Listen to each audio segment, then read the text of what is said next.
Meeting to order. Good afternoon, everyone. It's 3:02, Thursday afternoon, September 22nd, and this is our regular meeting before the budget hearings later on.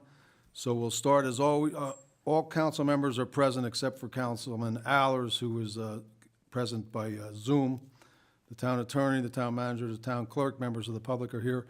We'll start with the invocation, followed by the Pledge of Allegiance.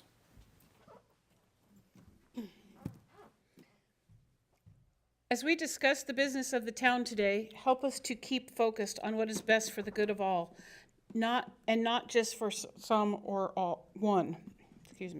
Remembering that our labors are with the vision of continuing to build the town of Fort Myers Beach into the best place that it can possibly be for residents, visitors, and businesses alike. It is with gratitude that we serve in these positions of authority that have been entrusted to us by the people of the town, guiding us in listening, interpreting, and deciding well. Amen. I pledge allegiance to the flag of the United States of America and to the republic for which it stands, one nation, under God, indivisible, with liberty and justice for all.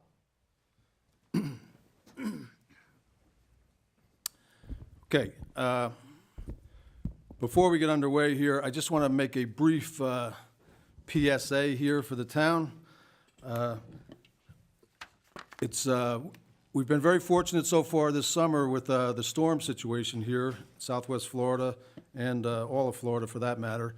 But as is always the case, we've reached the peak of the hurricane season, and as always, Mother Nature has not let us down. There are a few storms out there. One in particular that we're watching down in the Caribbean. They're not quite sure yet where it's going to go, but this is a good time for everyone to check their kits, their hurricane kits, check their plans, make sure they know what their plans are in case of a storm, check your flashlights, your batteries, and so forth and so on. If this thing materializes, whatever it's going to be, it won't be until for about a week or so, but it's just a good time to be on our toes and start paying attention again.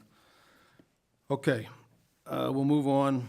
The next item is the approval of the final agenda. Is there a motion to approve the final agenda? So moved. It's been moved. I'll second. It's been moved and seconded. Any discussion? Any objection? The motion carries unanimously. The next item is public comment. Madam Clerk. Before we have public comment, Yes. I don't know if Dan can hear us or, Yep, I sure can. Can you hear me? yeah, I wanted to make sure. Thank you, Dan. Yeah, thank you for checking. How come we don't see your picture?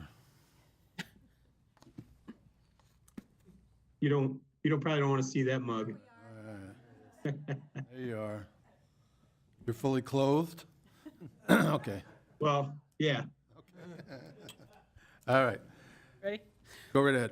All right. First up is Tim Shadle.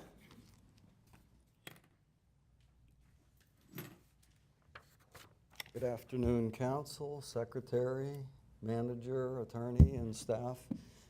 I'd like to thank each and every one of you for all the time and dedication you put into this town. And contrary to some of the things I hear and read, I know every one of you is dedicated to making this town better. And I just want to thank you. Thank you. My first and maybe only issue I'll have time to address is in reference to the short-term rental registration and associated fees. The initial short-term rental registration and fee of $50 was proposed and passed to assist in enforcing illegal rentals, noise, and public safety reasons, along with paying for administration for registering of the properties and dealing with problems from complaints arising from short-term rentals. That now is expanded to include affordable workforce housing. The cause is admirable and is a problem here on our island as well as throughout the country. I truly have mixed feeling as to how to raise the money and to accomplish this admirable cause, but somehow, some way, the problem does need to be addressed, and our town council has now made the decision and commitment to try to do something to assist in resolving this problem. I do feel that there should have been a plan before introducing and passing the raise of fees from $50 to $300 per year, and now an additional $100 per year per bedroom. But since that ship has sailed, now is the time to address ideas and implementation. I feel that immediately there should be a committee organized to talk about ideas, then pass them on to town council for consideration. I do have one idea, but first I'll address something that I hope will spur the council to take another look at who should be contributing to the fees so we could significantly increase the revenue stream and start assisting the workers here on the island rather than just collect and bank the money. Right now, hotels contribute zero to this fund, yet contribute greatly to the problem. The hotels require exponentially more workforce than any other business here on the island, yet in the current plan, they contribute nothing to the process, which I feel absolutely should be relooked at by council. No matter if you are a single-family homeowner, multifamily homeowner, as I am, condo owner, or hotel, there should be contribution by all. Right now, many condo owners pay nothing towards the fees because it's allowed for the condo association to only pay one $300 fee, not each short-term rental owner in the association. I really think that the council should change how it was initially passed and charge every short-term renter, no matter if a homeowner or in a condo association, plus receive some contribution from hotel owners as well. The condos can be policed with the assistance of other concerned people who live in the condo units full-time, as they all know who rents short-term, and most who live there full-time don't really like the short-term rentals. Condos can also be policed, just as it's done now, with town staff searching websites like Airbnb, VRBO, and many other sites to find the units that are listed on a short-term basis. Can I just finish the last paragraph? Is it okay? Yep. Now, for one suggestion, for some immediate relief to workers that fall within a yet-to-be-determined income level, ask owners of units, whether home or condo, to participate in a subsidized rental program in which they get the same rent as they would by renting short-term. The worker would pay a significantly reduced rent with the town subsidizing the difference. Maybe give the owner some sort of incentive to participate. The prerequisite would be the worker must fall within a certain income bracket, plus agree to rent and live here annually, not just for the season months. At least that could be a start and be implemented quickly once there are significant funds accumulated. Other ideas, if the town wished to actually build units, the town could use some land on Bay Oaks and build on the lot that once was slated for the Upland facility to build multifamily units. Council could increase density on some island properties to incentivize owners to build units, but put restrictions on what they can charge and require the renters to be workers on the island that fall into a certain income bracket. There also is a need for units for workers that work only during the winter months, so that also needs to be looked at. But that's why I suggest the committee be organized immediately so people can make suggestions and give input so we can come up with ideas to present to council so we can get something done. Thank you for the extra time. Thank you, Tim. Thank you again for your service. Thank you. Tom Holavis. After Tom will be John R. King.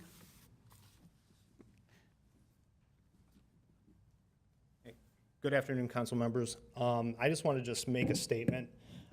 In regards to the raise of the vacation rental fees, as the other gentleman said, that they were only $50 last year. They went up to $300, and now you're imposing the additional $100 per room or per bedroom. Our company, Distinctive Beach Rentals, actually manages 400 vacation rentals here on the beach. We employ about 45 employees. And with that increase of the fees, we're going to be contributing almost $250,000 a year in vacation rental fees. And I just wish that you guys had a better plan on what the money's going to be used for as much as that we're going to be contributing to it. And I understand that there's inflation, and you guys need to make more money to pay for things in the city or the employee housing and that kind of thing. But we have the inflation affects us too. Our employee wages have gone up, our rents have gone up, they've tripled where we've had to downsize our staffing, we've had to downsize some of our other staffing that drove in from Lehigh Acres because of our inflation costs.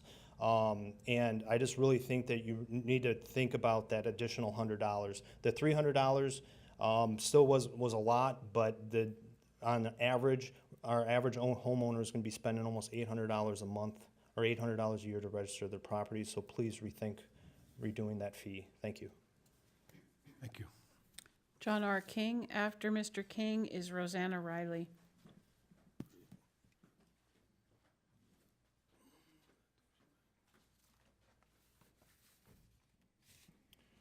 John R. King, 8402 Estero Boulevard.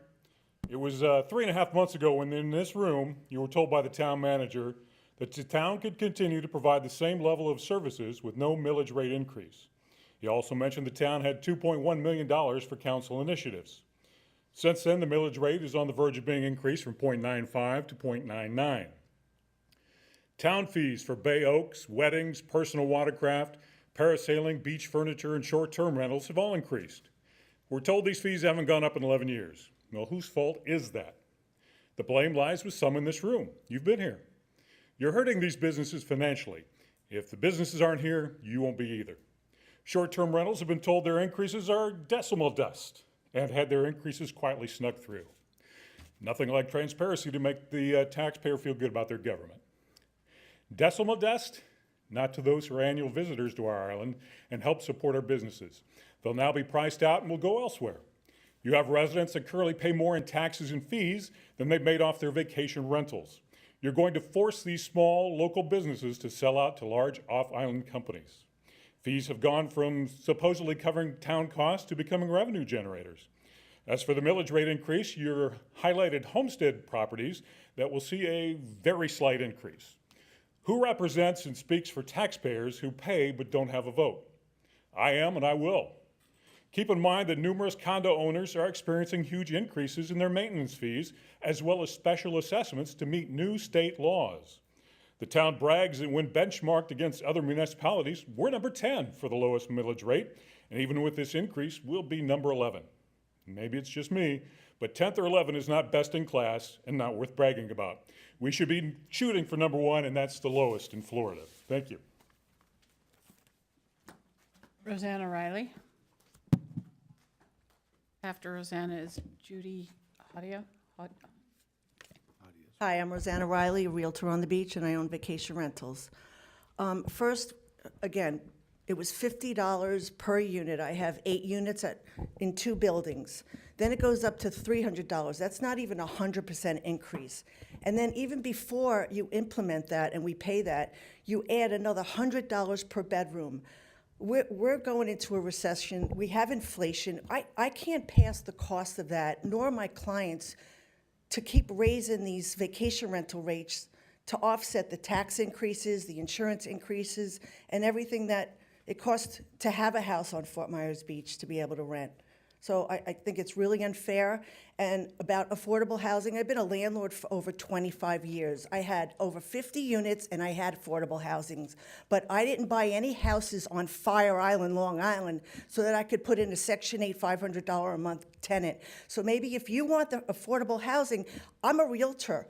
I'd be more than happy to sell you some property and you can pay all the costs that it keeps to keep the house on Fort Myers Beach, and you put somebody in there for $500. But don't push it on me. Thank you. Judy Hadia.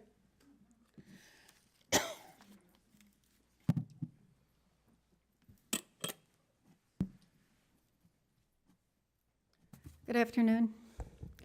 I'm here also to talk about the short-term rental rates. When we originally had the plan, it seemed as though it was the fees were to cover the expenses, but now and evidently it's become a profit center for the town and primarily to build workforce housing. Workforce housing really doesn't make sense on Fort Myers Beach. It's with the property values of Fort Myers Beach, you can never really build affordable housing for the workforce. It has to go off the island, so it just really, the plan doesn't make sense, if that is a plan. But I think we need to get back to what it cost to do the short-term rentals, what expenses you have, and cover those expenses, and not use this as a profit center. It just makes no sense. It makes no sense to the property owners. It just doesn't make any sense to the renters or guests, because there will be fees passed on to them. And it just is, very absurd. And I just don't know where that idea came from, but it's just a very poor idea. Thank you. That's all I have signed up. Yes, ma'am.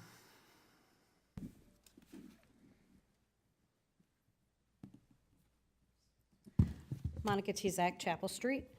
I've just got a couple questions. First, I wanted to let you know that I was contacted by many short-term rental owners, and they're afraid to protest this issue with the town, with the staff, with the council. They're fear of retribution. My question is, can you please tell me why the short-term rental fee for vacations is increased? Last year, it was $50. That fee was for the administration of the registration of short-term rentals. Why has it now been increased from $700 to $1,100% increase and $300 and $100 per bedroom? Where's the justification for the increase? Where's the legal justification? A rental property is just that, a rental property, regardless of how many bedrooms. What's your justification for charging for the bedrooms? Who came up with the idea? This is an illegal tax disguised as a fee. There are 4 factors that tend to indicate that an assessment is a fee as opposed to a tax. Number 1, the assessment is imposed in forbearance of regulatory measures to address specific issue. 2, assessment is not placed in the general fund, but is used only to fund a specific purpose.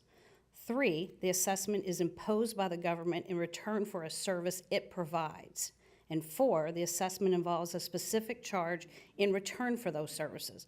We, the short-term rental owners, are not being charged in return for a service. The funds are going to the general fund, and this is an illegal taxation on a select segment of the population. I read that the increase was made up to fund housing for island workers. What workers are we talking about? Who's the workforce? Is it the town's workforce? Why aren't the hotels and the condo complexes paying for the social program?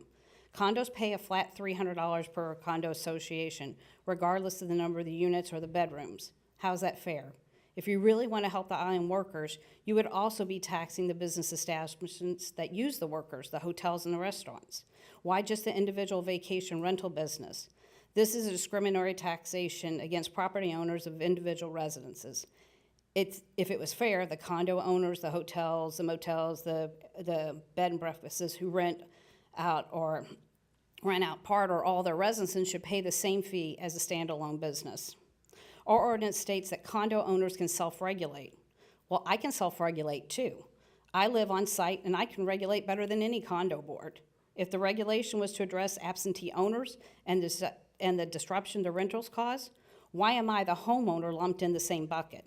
There should be an additional class of property owners like the condos who can self-regulate, and we should not be charged per unit but per property for all.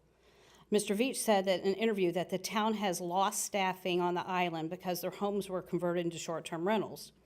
We have to provide a place for workers while keeping the vibrancy. The goal has come up. Do I have to Please stop? wrap it up, Mrs. Tezak. Well, let me go to the end then. You want to set the millage rates higher to cover this workforce housing. Again, why are we the taxpayers paying for someone else's housing? This is socialism, not capitalism. With the time of inflation, we all have food, gas, general necessities, plus property tax increases of at least 10%. Why would the town feel the need to burden a select few taxpayers even more? Thank you. There's copies for all the people. Is there anyone else? Is there anyone? Yes, sir.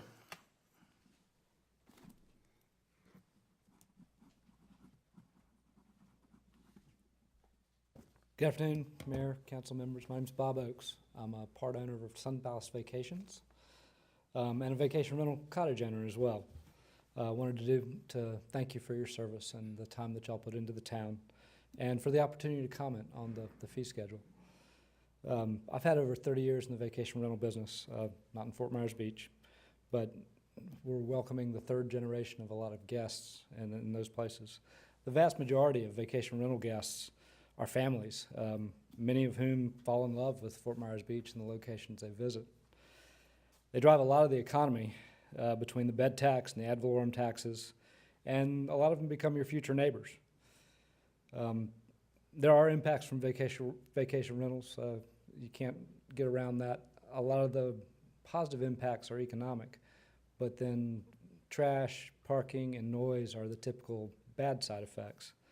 And I think the vacation rental community, the property managers, the companies, want to work with you to solve those issues. But we're not the only cause of a lack of affordable housing on Fort Myers Beach. There are a lot of causes that contribute to that. We'd like to be part of the solution, but it feels like we're being singled out a bit for progressively higher increases. We want a level playing field with consistent enforcement, and we want Fort Myers Beach to be a good place to live and a good place to visit. I think you can amend your fee schedule at any point in time. That's not part of the budget process. I would ask y'all to slow down and really take a more comprehensive look at the plan for affordable housing and the fee structure for vacation rentals. It sounds like there are some inequities there with the condos and the single-family houses. And see what we can do to work on the bad impacts, the negative impacts, while maintaining the positive impacts. Thank you very much. Thank you, sir. Anyone else? Seeing none, we'll move on. The next item is local achievements and recognitions, Vice Mayor. I'm going to pass today because we have a lot on our plate. And I'm going to do the same. Councilman? The same. Bill? I would just congratulate Dan Allers on the wedding. Okay. Councilman Allers, anything you want to add? I have nothing this time. Okay, thank you. And thank you, Councilor Reach. Okay. There's no advisory items and reports this meeting, so we'll pass over that. Next item is the approval of minutes, September 8th, 2022 Town Council meeting. Is there a motion to approve the minutes? So move. Been moved. Is there a second? I'll second. Been moved and second. Any discussion? Any objection? The motion carries unanimously. The next item, there's one item on the consent agenda, and that's for the special magistrate agreement. This is to authorize the town manager to renew and execute an agreement with the town's special magistrate, Mirnabel Roach, for another year, for an additional year. Is there a motion to approve the consent agenda? I'll move to approve the consent agenda. I'll second. It's been moved and seconded. Any discussion? Any objection? The motion carries unanimously. Okay, the next item is a public hearing, and this is ordinance 22-12, the Newton Park CPD amendment. This is the second reading and public hearing on proposed ordinance 22-12 entitled An Ordinance of the Town of Fort Myers Beach, Florida, replacing Town of Fort Myers Beach Resolution Number 09 through 24 and amending the schedule of uses for the commercial plan development zoning for the property located at 4650 Estero Boulevard, Fort Myers Beach, providing for revisions to conditions of approval and other clarifications as necessary, providing for conflict of law, Scrivener's errors, and providing for an effective date. Okay. Mr. Mayor, this Yes, sir. item's quasi judicial, so if any council members have any ex parte communications they want to disclose, now's the time. Anyone? None for me. I have none. None. I haven't received any since the last hearing, but I did receive an email that I disclosed at the prior hearing, I believe. Okay. And any witnesses will have to be sworn in. Raise your right hand. Do you swear or affirm that the testimony you give will be the truth and nothing but the truth? I do. Okay. We'll hear the staff first. Sure. Jason Green, Community Development. I'll be brief on this. As you mentioned, one of the goals of this is to convert this from a resolution, which was 0924, to an ordinance, as we do with most of the rezonings that come through, because it's being edited. The major change to this is to the condition number 7, to modify that condition. Essentially what this does is it sets up this site to be, you already manage your sites and set policy for the use and of those sites for events and those as a facility of the town for the public, so that it will continue to do that like your other facilities. So the property is zoned CPD. And so that's why we have to come back for a public hearing to amend those conditions of approval. So that's the primary function of what this is proposing to do. Do you have any questions? Questions? Questions for Jason? None? So I'll just provide a little background. So this is part of our efforts to increase the utilization of the beach park, to allow for additional activities there for the purposes of making the property more attractive for use. And of course, part of our overall objective of trying to have properties such as Newton, the Mound House, the Bay Oaks, and others generate 25% of their operational costs, of course, and the taxpayers are kicking in 75%. So the more attractive we can make it and the more utilization we can get of it, of course, will generate more revenue towards that overarching goal. Very good. If I could mention one more thing, the findings and conclusions of this were carried over from the resolution. So they're no different than what they were at the time of the original approval, just for the record. Any further questions of the staff?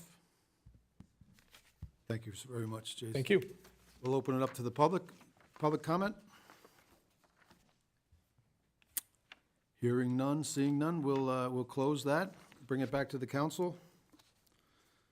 This is the second reading. Is there a motion to approve ordinance 22-12? I'll move to approve ordinance 22-13, isn't it? I had, There's 1-2 here. okay, 1, 2. I'll second it. Discussion? Hearing none, we'll call the roll. Vice Mayor Hasselfrost. Aye. Mayor Murphy, aye. Councilman Adderholt. Aye. Councilman Veach. Aye. Councilman Allers. Aye. Motion carries unanimously. Okay. I think that's a record for a public hearing. We'll move on to the next one, ordinance 22-13, fee schedules by resolution. This is the first reading and public hearing on proposed ordinance 22-13 entitled, "An Ordinance of the Town of Fort Myers Beach, Florida, establishing a new section 1 through 13 of Chapter 1 of the Code of Ordinances, Town of Fort Myers Beach, Florida, authorizing the adoption, amendment, and implementation of fees and fee schedules by resolution, unless prohibited by state law or the town charter, providing for codification, conflict of law, scrivener's errors, severability, and providing for an effective date." The public hearing is open. Any comments by the staff? Well, I'll provide some background. So Okay. the purpose of this ordinance is that in certain cases through the history of the town, fees were embedded into ordinances that created certain things. And of course, from a management and operational standpoint, that presents difficulty in keeping track of them. We typically keep track of things when the council reviews the fee schedule annually, and this basically now points the town into a process where all the fees, if they're incidentally embedded into an ordinance, would now be reviewed and managed through the annual fee schedule. And if I'm not mistaken, and Victor, you can chime in on this if you like, for a matter of convenience, by doing it by resolution instead of ordinance, if the fees were perhaps to be changed at some point, it would be much easier and cheaper, mind you, to do it by resolution rather than by ordinance, where the ordinance would have to be changed every time you wanted to make a change. That's correct, Mr. Mayor. Okay, thank you. Questions of the staff? Jim? Yeah, I've got a quick question for Roger, if I may, Mr. Mayor. Okay, go ahead, sir. With this, by changing this, how does this affect some of the fee schedules that are already in place within ordinances that we currently have? Does it reset the clock for them? You just use the Times Square merchants, for instance, how does this affect them? My recollection with regard to the Times Square merchants is that there's a separate resolution for that. But I could double check that and let you know by the second reading. Okay, thank you. Yeah, I just have a concern, given what we just went through with the short-term rental discussion or lack thereof. This ordinance literally, although it may be well-intended, it makes it more efficient for the town to raise fees. Now, I understand the nuance here, but under the status quo, if it's in an ordinance you want to raise the fee, you have to have 2 hearings. Has to be publicly noticed. Yes, there's a cost to that. But the public then has 2 opportunities, 2 bites at the apple to be educated, to have input, to provide notice. It just seems like an odd time to do this when we've just gone through a very, I think, awkward process on the short-term rental dynamic where people don't feel as if they had proper notice, proper input. And the timing of this seems a bit tone deaf from my perspective. And I spoke at length with our town attorney about this yesterday, and I appreciate the fact that it costs money to advertise in the newspaper, but you know, what kind of a price do you put on public input? What kind of a price do you put on notice and transparency? It seems like a small price to pay, and it's particularly to do it right now, given what we just went through, I think is inopportune, and I think it's not well thought out, and I can't support it. But that's all I have. Thank you. Based on Jim's comment, I guess I have a question, because I was under the impression that this not only made it easier to raise the fees, but also easier to lower the fees. So Just in my 2.5 years, we haven't had that occurrence to lower the fees, but maybe if that is indeed the case, that I'd change my tune. But it seems like all we've done is raise fees. So if that was the tradition here, maybe we could rethink that. But it doesn't seem to be the tradition thus far, at least in my short tenure. I have been here when we have lowered fees. We completely, for a time, took away the Bay Oaks membership fee. So we made certain things free to residents of the community, things of that nature. So I will agree that it is more unusual, but I think that this is neutral in its effect on whether it makes it faster to raise or lower. That's a fair point. I would also point out that, my understanding is there's, at least I know, like with the jet skis and the parasailers, that it's embedded in the ordinance. I don't know how many ordinances, or even the town knows, have fees embedded in them. So if you wanted, I've heard complaints too that why are we raising fees so high when they haven't been raised for decades? Well, this is one of the reasons. This, if anything else, I think is more transparent, because all the fees would be in one place. And they're not hidden in some ordinance in the depth of the code. Any other comments? Yeah, if I may. I'm just going to make one comment. Hold on, Dan, for 1 second. Yeah. Oh, Dan, did Dan want to No, say go something? ahead, go ahead, Roger. We'll get back to I was just going to say that from a best practices standpoint, it should be done by resolution. Now, that doesn't mean that you can have 12 hearings, if you want to, on a discussion of raising or lowering any particular fee. Nothing stops you from doing that. It just, I think the point that you should consider is the exact point that Councilor Veach made up. That is that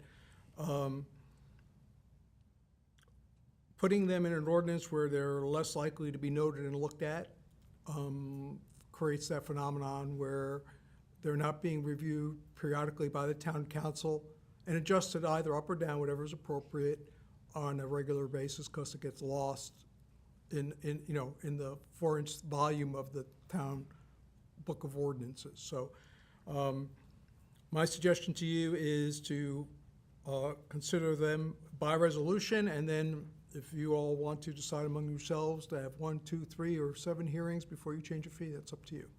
Roger, is it difficult to have a list of ordinances that contain fees in them? Is it difficult to maintain that and monitor that?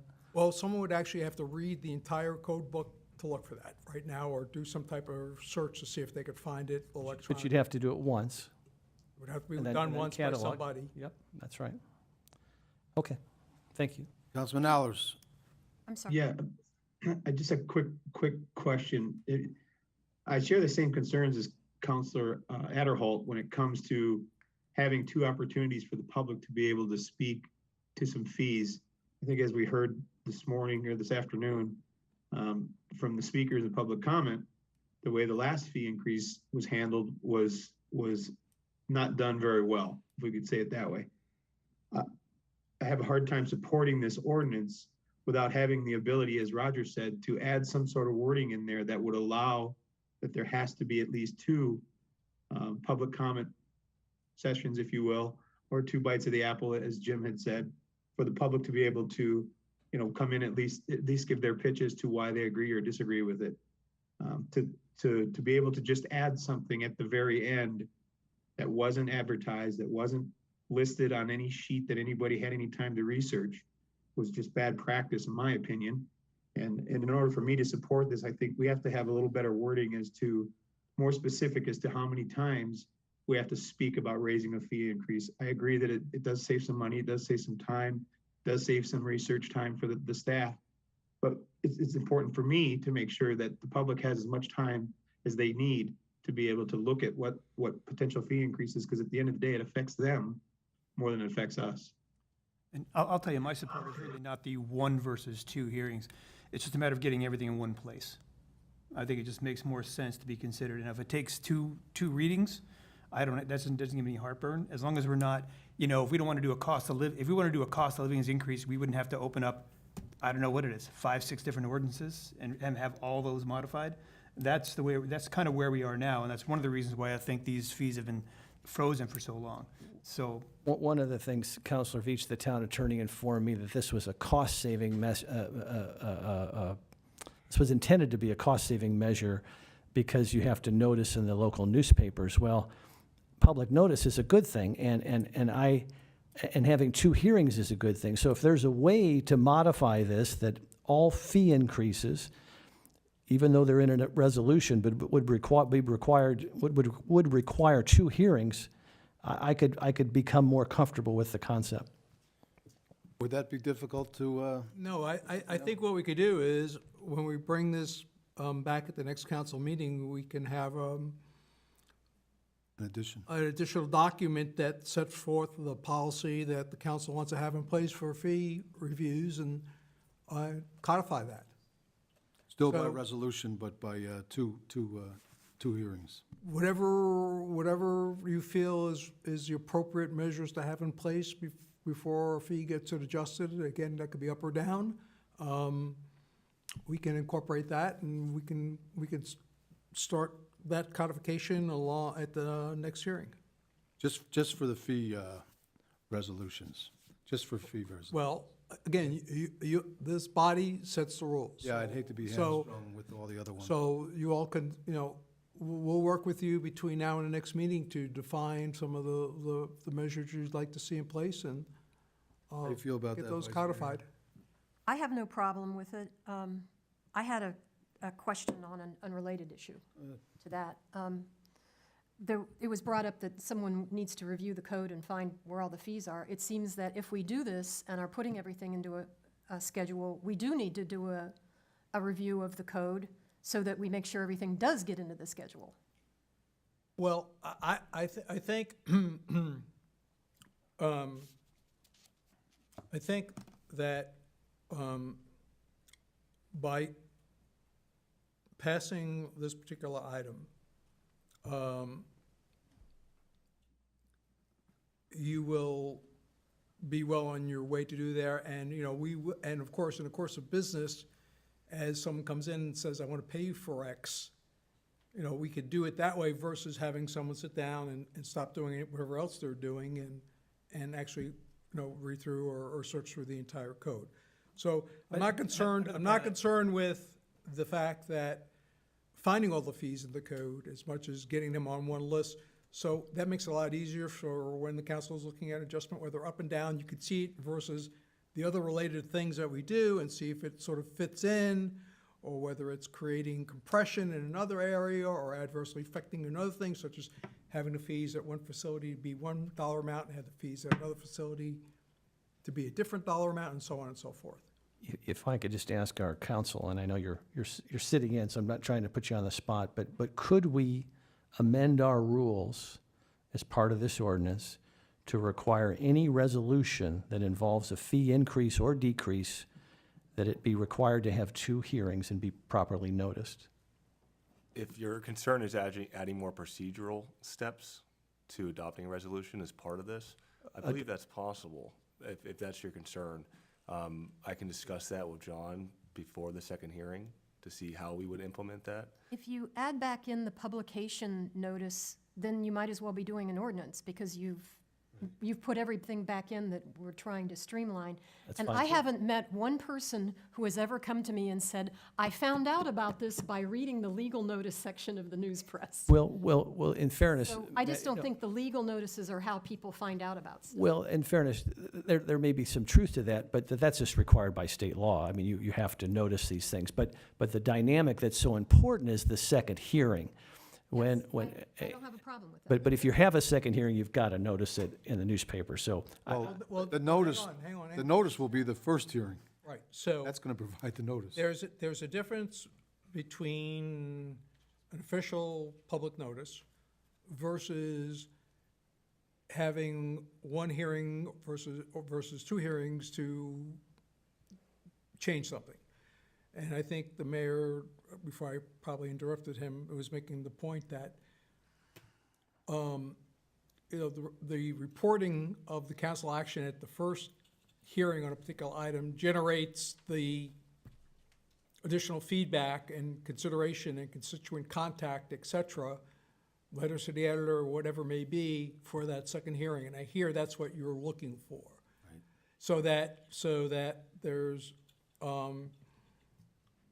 general knowledge throughout the community that something's being contemplated to being changed before it is in fact changed. So I think going to the resolution is the right way to do it. And if you're more comfortable with one, than having one to have 2 meetings before a fee gets adjusted, I could work with John to incorporate that into the second reading of this ordinance. I would just kind of point to that, I think that the way we're doing it now, where we're looking at this fee schedule as part of the budgetary process, has some value, because you have to kind of know what revenue you have before you decide what you can spend it on. So I would suggest that we just make this part of the budget process, so we look at fees before a budget process on a schedule, so everyone knows when that's going to be. yeah, I don't want to relitigate what happened at the last meeting, but clearly there was an expectation by some, by many, that there would be a second hearing on the short-term rental increase, proposed increase. And I know there was an attempt to accommodate Councilor Allers while he was here, to have the resolution come up while he was physically here. But, and normally the resolution for the fee increase comes at the second hearing, which added to the confusion. And it just, the concept of proposing something at the hearing, I know it was alluded to in advance, but the granular details were revealed at the hearing, pretty substantial details, pretty substantial public policy impact, and then with no opportunity for public input. I mean, the public comment period was over, there was no additional hearing. That's what I'm trying to avoid. I think that was really poorly executed by us, and I think we need to do better. And I think if we could embed that into our processes and our procedures, so it doesn't happen again, I think that would be helpful. Okay. So, Councilor Adult and The rest of the No. council? and the rest of the council, just so, I think you're aware of this, but just in case it may not be, in the forefront of your memories. There is a process within Robert's Rules for reconsideration of something. So if you're on the prevailing side, you could ask for reconsideration.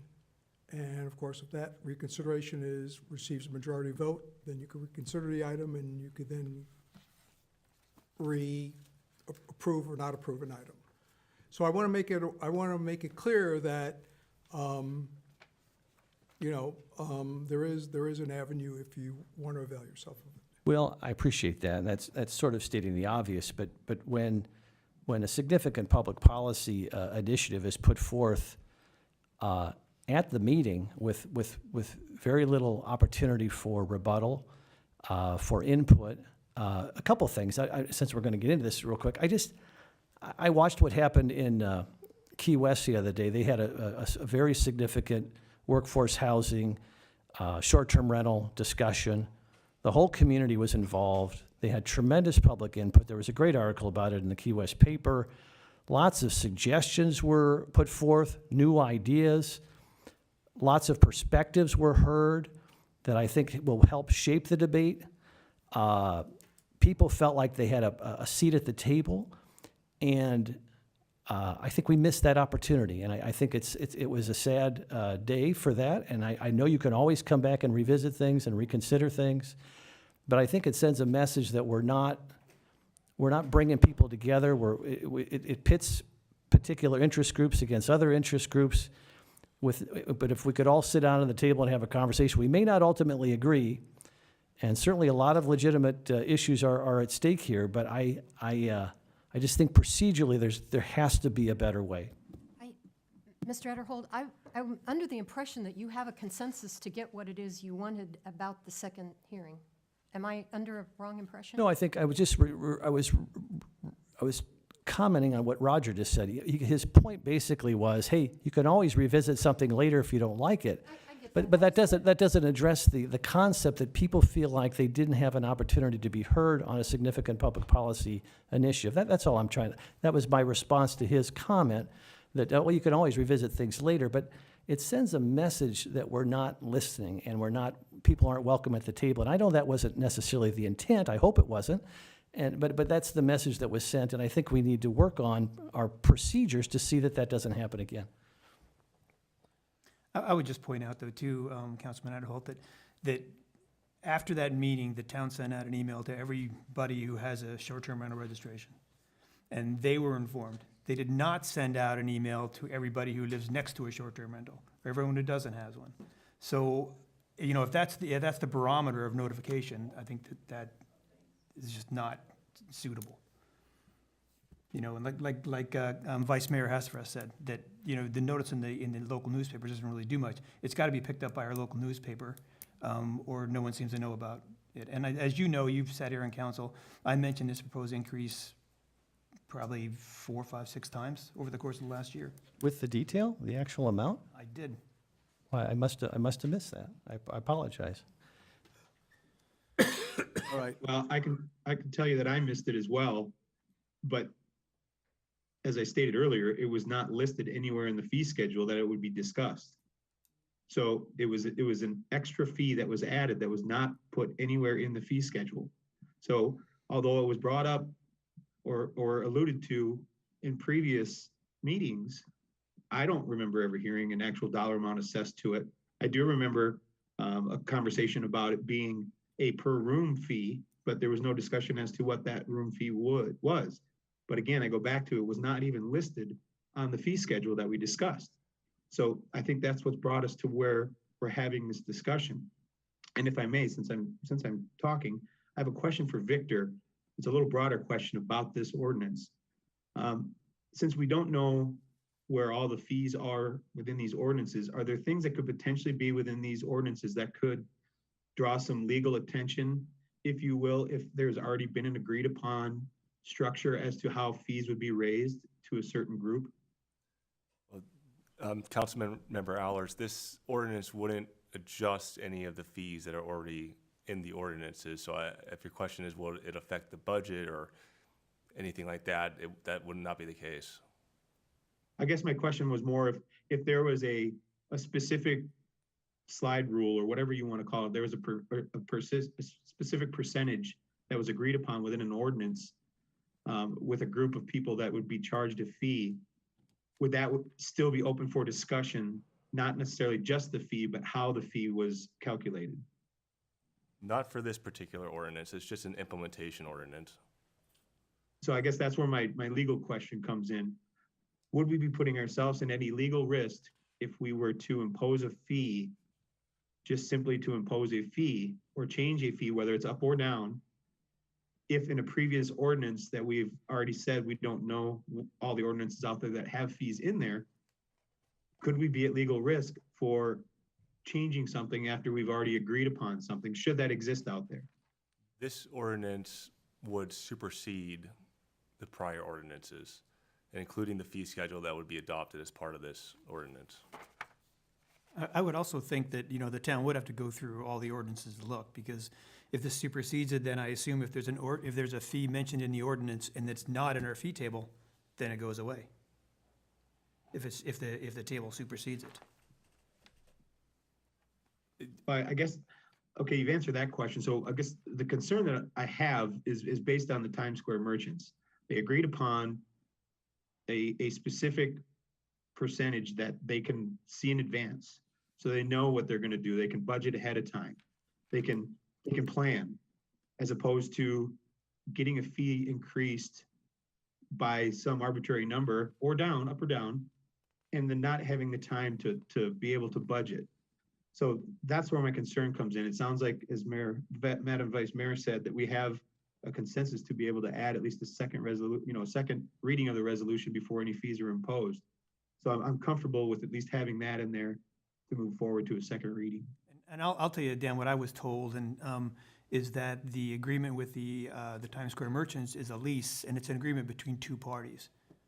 So that is something I would, and you correct me if I'm wrong, Victor, that says you have an agreement with somebody else that you can't change one side of that agreement. That's correct. You understand what I'm saying, Dan? Well, I do, but my question was if it's codified inside an ordinance, if that agreement is within an ordinance and this ordinance supersedes that. It doesn't. I don't think that Mr. Sanabria was using the word supersede in the way that you think. This ordinance cannot retroactively affect something. It's to govern our prospective actions and how we take them. It's organizational. That's fair enough. I just wanted to have the discussion so that. Yeah, I don't want to be speaking for Mr. Sanabria, but I don't think that's what he meant when he said supersede. That's correct, Madam Vice Mayor. This is prospective. It cannot retroactively affect. Okay. I've just been sitting here Thank you for the reading. clarification. Okay, So I would assume then, just to make sure we're clear on the point, that if we did want to change, let's say up or down for whatever, the lease rates for the Times Square merchants, then even if we had it in a table and changed the table, it wouldn't come in effect until the lease was renewed, whenever that time period would be. Okay, well, if that's what we're talking about, let me see, just be clear. In the fee schedule, there was a rate for business extension sidewalk cafe policy per resolution 18-46 of X dollars per square foot. So apparently it was set by resolution, and that's the current rate. So just to clarify that fine point. And it's in this fee table. It is on page 366.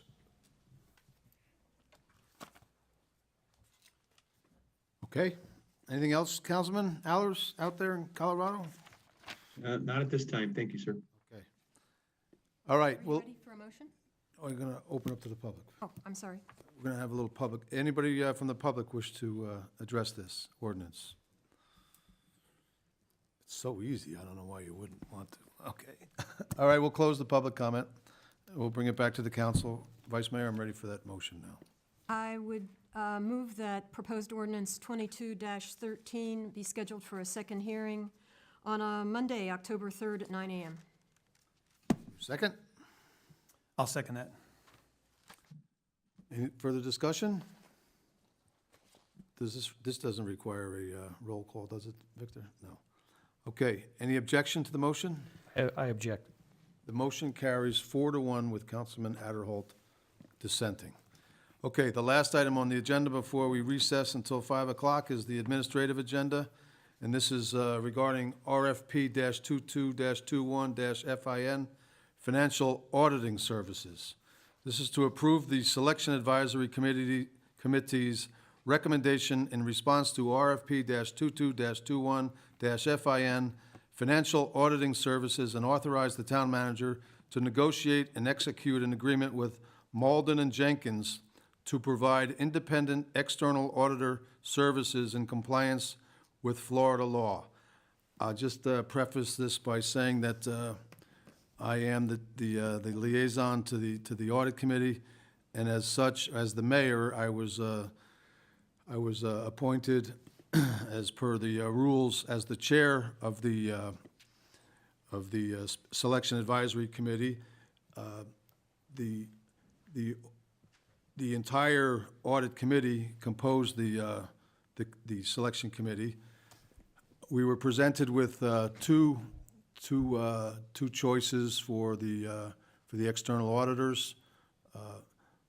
Maudlin and Jenkins are president auditors, and the other firm, which I can't remember the name of right now. But it was the unanimous decision of the committee to retain Maudlin and Jenkins as our outside auditors. Reason being, number one, the committee was very comfortable with their auditing of the town financial information, and also they were $30,000 less than the other bidder, so that helped. But the committee is very comfortable with this firm. They're comfortable with us, and this is the recommendation of the group. So, is there a motion to approve the recommendation, and then we'll discuss it? Mr. Mayor, I'll move approval of the Selection Advisory Committee's recommendation. Thank you. I'll second. And move and second it. Okay, discussion? Any objection? The motion carries unanimously. We are adjourned here until 5 o'clock. Recessed. Recessed, excuse me. Wrong word, recessed. At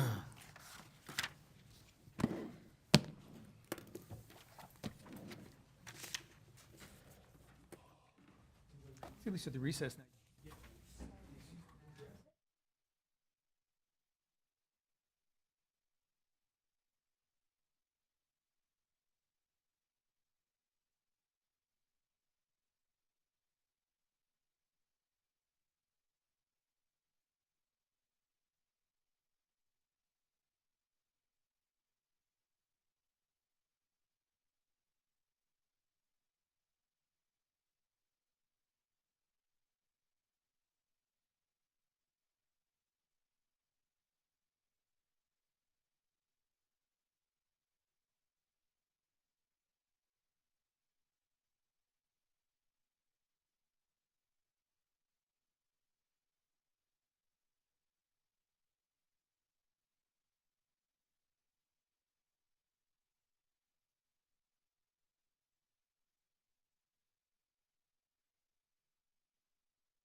Okay. It's 5:01. We're going to call the meeting back to order. Next item is we're going to get into the public hearings. The first item is Resolution 22-32, which is the final fiscal year 2022-2023 ad valorem millage rate. And this is a resolution of the Town Council of the Town of Fort Myers Beach adopting the final ad valorem millage rate for the Town of Fort Myers Beach, Florida for fiscal year 2022-2023, commencing October 1st, 2022, and ending September 30th, 2023, for the purpose of providing sufficient funds for the general fund and providing an effective date. It's my understanding that we're going to table this item until we discuss the budget. You can discuss it now if you'd like, but it will need to be tabled before you make a vote on it. Does the council wish to discuss this millage rate before the budget? If not, is there a motion to table this? I'll move we table the millage rate. I'll second. Moved and seconded. Any discussion? Any objection? The motion carries unanimously. Okay, so we'll go to item B, which is Resolution 22-33, which is the final fiscal year 2022-2023 budget. And this is a resolution of the Town Council of the Town of Fort Myers Beach adopting the final budget for fiscal year 2022-2023, commencing October 1st, 2022, and ending on September 30th, 2023, and providing for an effective date. So, we'll discuss the budget. I'll open it up to the council here for discussion. Mr. Mayor, if I may, there's one thing that I've learned from the last meeting that I've spoken with Roger about, but I just wanted to bring it up, and it's revolving the community policing part. As it's listed inside the add-on items, it's listed as 40,000 from the general fund. But when you look in the blue sheet, it is actually allocating the funds that are set aside for additional police patrols for holiday weekends that we have done for years. So I kind of have a little bit of a dilemma with that. I don't think that we should be taking money away from one aspect to apply to another.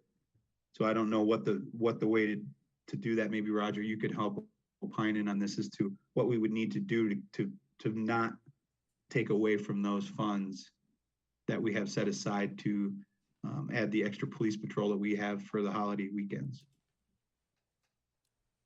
Well, I think we could, see where we land with some of these other items, and it may take care of itself, and if it doesn't, then we could discuss it. I think, didn't you tell me, Roger, that we can't use this community policing as staffing for these auxiliary events for the holiday weekends and whatnot? They're separate. Well, I think the better thing to do is to see if we get through everything else, and that's the only issue left to resolve.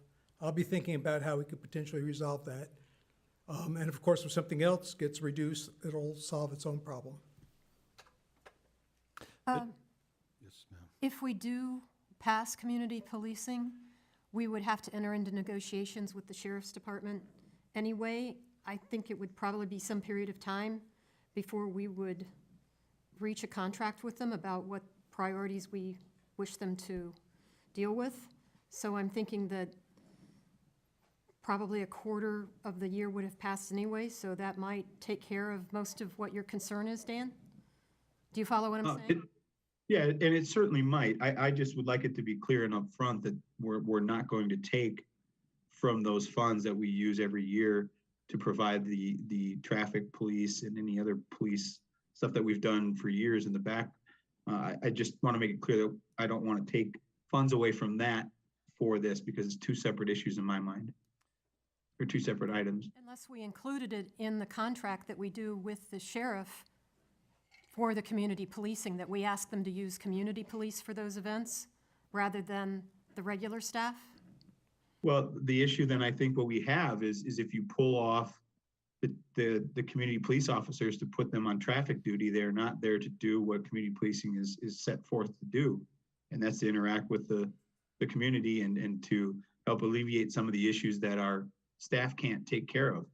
So it just, to me, doesn't make sense to take the deputies that we'd have that are there to do community policing to do something that, as I said before, we've done in the past for years, allocated funds to be able to provide that service.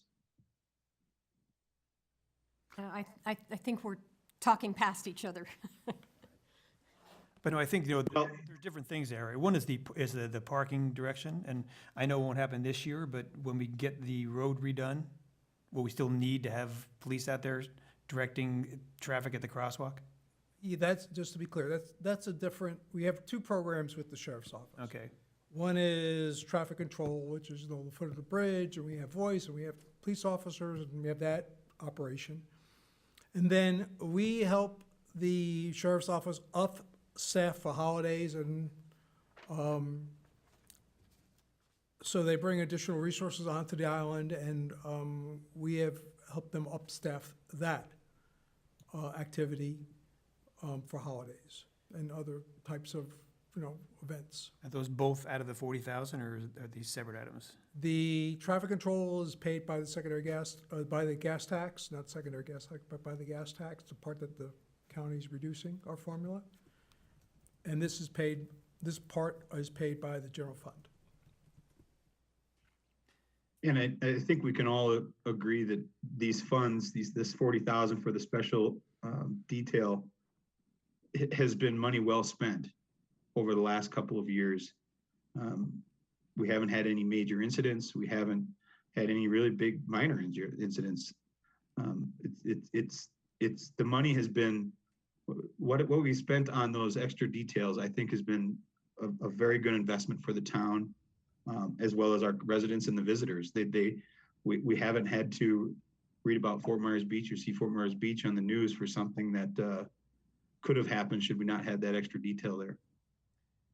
Now, am I then correct in assuming, Roger, that the gas tax that we're getting less of this year, that's restricted? So we could use that for traffic, but we couldn't use that for sheriffs for holiday stuff? And what was the number again? How much are we losing this year for the 112,000. 112? And will that number go up, do you know, in future years? No. No, we got smacked down on that, as you recall. I was talking to a counselor from Sanibel, and they said, I think this year they're going to lose 600, but they're expecting 800 in a few years, which would be their loss. Okay, just procedural here.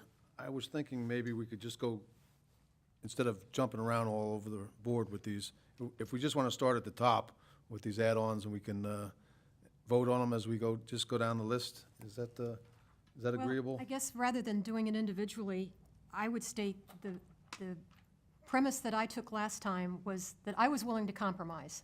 I have not been a proponent of community policing, but if everybody agreed that we were going to do all of the things that we needed to do and have the increase, then I would go along with it. I wouldn't vote against the community policing if we did all of the add-ons and we did the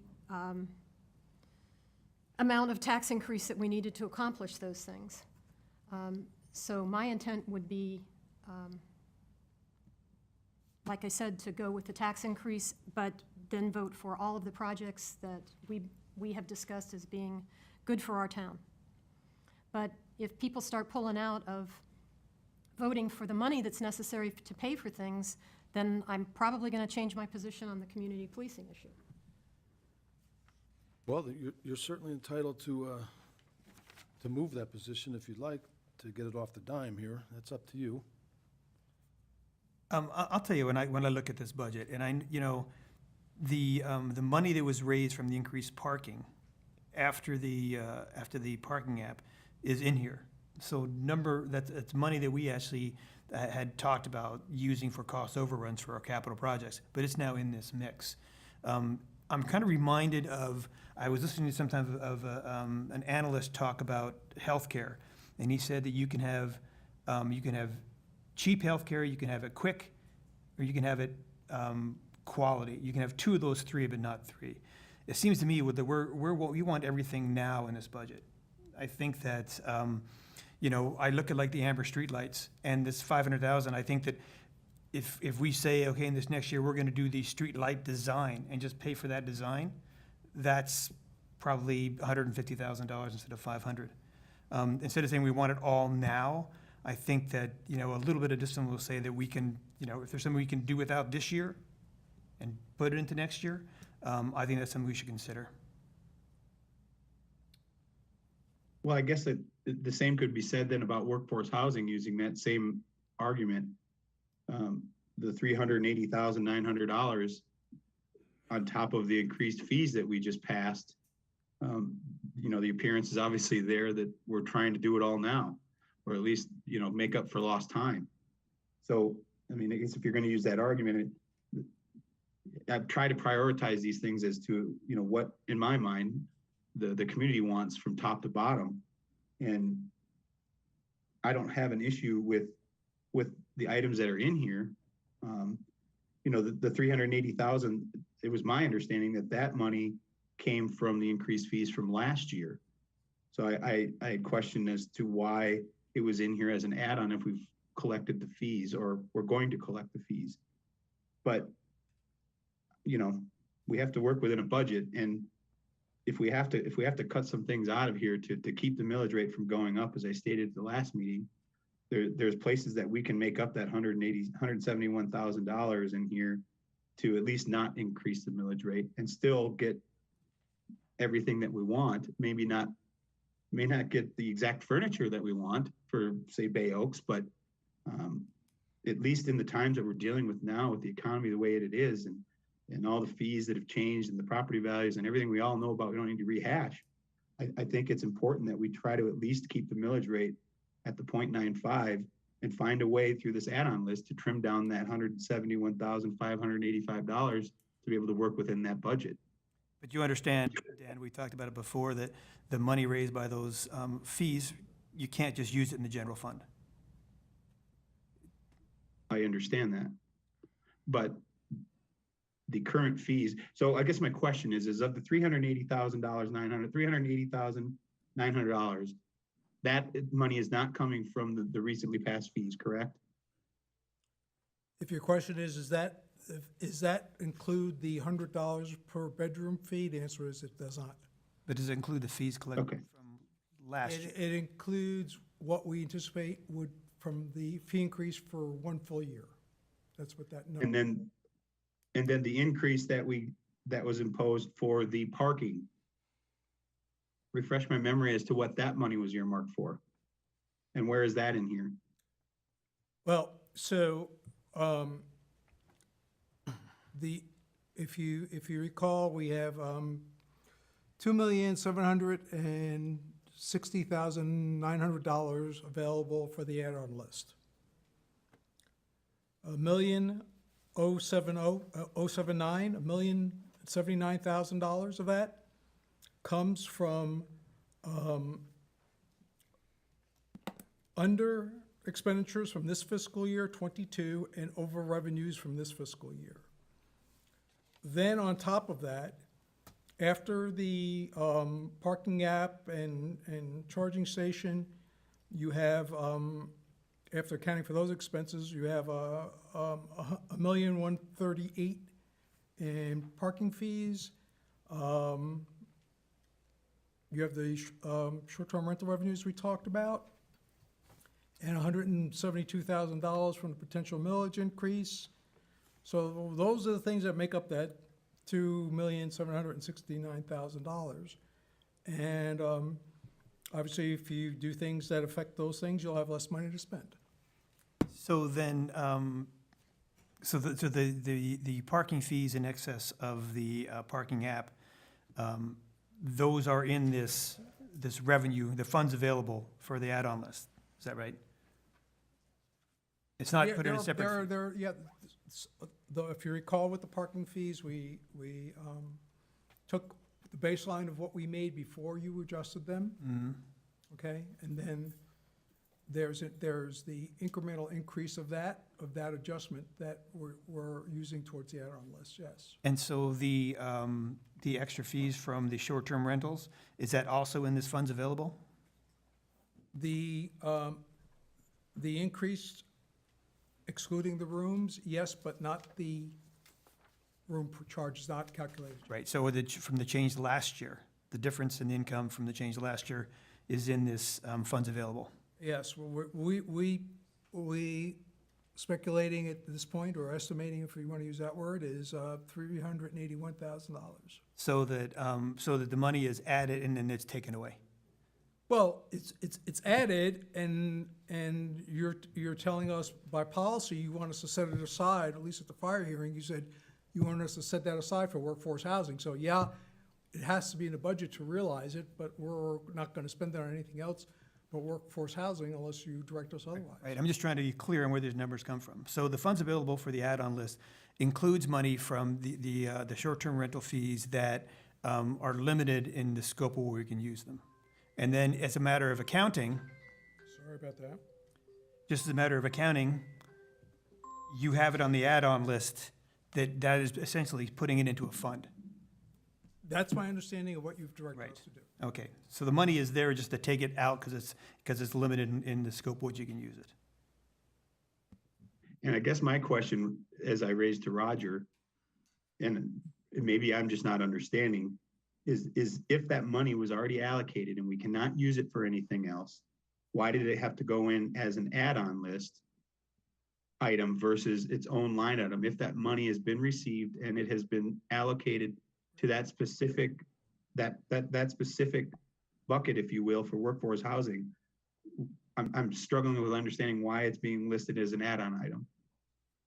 Well, with each new fiscal year, if the fee remains the same, we'll realize that amount of money. But if you want us to cross it off the list, we can, but you would reduce your total available by that amount of money. So it's there for information, but if you, I think it's just a way to display the information. It doesn't really you know, change anything. but if you, it doesn't change anything. If you want us to take it off, we'll take it off. I understand that, but my point is, we've been told that because we have earmarked it for workforce housing, that we cannot use it for anything else. So I understand how it lowers the available money to do the projects that we want, but I don't understand why it has to be seen in there as an add-on item. If you don't want to see it there, like I said, we could cross it off and we'll just adjust it to $760,900 down by the equivalent amount. Just a way to display the information. So if you take it out of there, you got to take it out of the funds available, and it really has no effect at all on the bottom line. Well, I guess what my bigger point is, if we want to discuss to keep the millage rate at where it's at without raising it, that's not an item that we can even discuss, is what I'm being told, to take funds from. That's my understanding too. Well, that's something for you to debate with your colleagues, but there are legal limitations on what we can do with that money, Roger, right? you can't use it for anything, but you can use it for some things. Yeah. And what would those some things be? Code compliance related information, registration activities, things of that nature. So, okay, I understand. And I think that part of it is, my understanding is there's got to be kind of a nexus. And with parking, it's much broader, because you can argue that people who are paying for parking also are driving on the streets. They're also, using certain facilities. So, the scope of what the fees can go for parking is greater than what they can go for a short-term rental registration fee. When I understand that. My question from the beginning, though, was of the increased fees from the parking, is that on the left-hand side there in the blue where it says parking, that 1.4 million, does that 1.4 million include the increased fees that we raised last year? And the money that was generated from parking, is that included in that parking? Say that again? So the increased fees over what we made the year before we raised the rates for parking from $3 to $5. That additionally generated revenue, is that encompassed in that parking line item that's under the revenues in the blue on the top left-hand side, the second line item down? Is that increased fee that we calculate, that we've accumulated since the increase, is that included in that 1.4 million? The 1.4 million in parking revenues is reduced by $240,000 for the app and charging stations, which leaves you $1,138,000. I think the answer, I Okay. heard that the answer is yes, that 1.4 is total parking revenue, including the increased fee. I didn't hear a yes, but if that's what you heard. That's my interpretation. Then you just went further and said that the funds available are not the 1.4 million because there's already things that have been spent from it, based on last year's budget.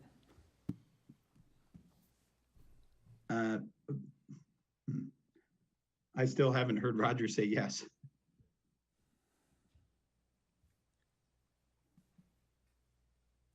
I'm sorry, I'm trying to say yes, I'm just trying to make sure I understand what you're asking me. So if we go into and I don't know what page it's on, I wish I did off the top of my head, but there's a line item that says the revenue that was projected to be earned from the parking for the previous years, and then what we raised this year. I'm just trying to figure out how much money was generated from the park, just specifically from the increase in the parking. Just specifically from the increase? Just specifically from the increase. I'm sorry, I don't have that number, maybe we can get it for you, but I know that the way we've always looked at parking is after we pay the staff who work in the parking operation, that comes off the top of the revenue, and the rest of the revenue historically has gone to the general fund. And like I said earlier,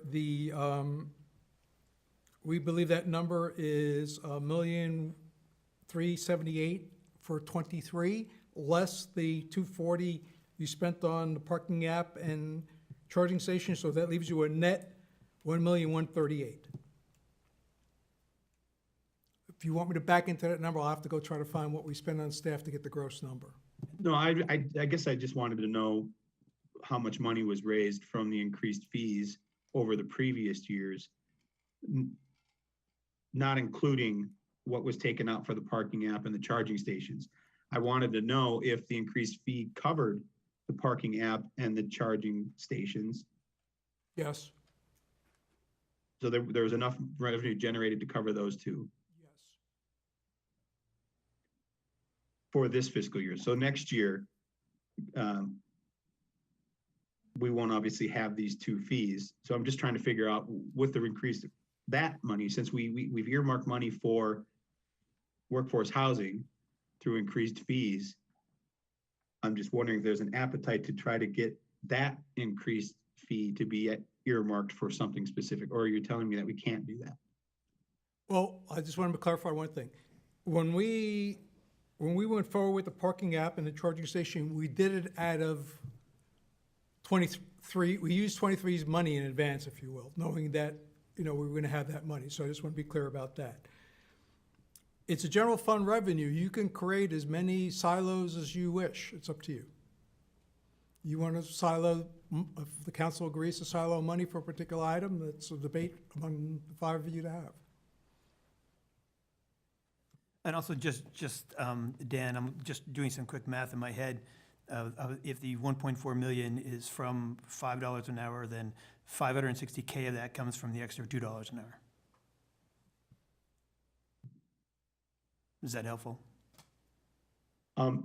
It is, except I'd like to know then where the other 300,000 went.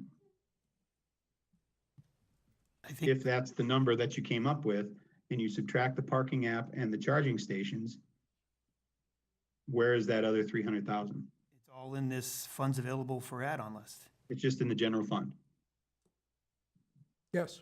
Well, it's wherever Okay. you want to put it. Right now, it's part of that total. I mean, if you want to silo it for something or draw a hard line between it and some expenditure, that's something you all can talk about and decide. But right now, There's literally a bucket with 200, and if you, including the potential millage increase, $2,760,900 in it. And only, of that money, the only part that's currently siloed is $380,900 for workforce housing. But you could silo other amounts if you wish to.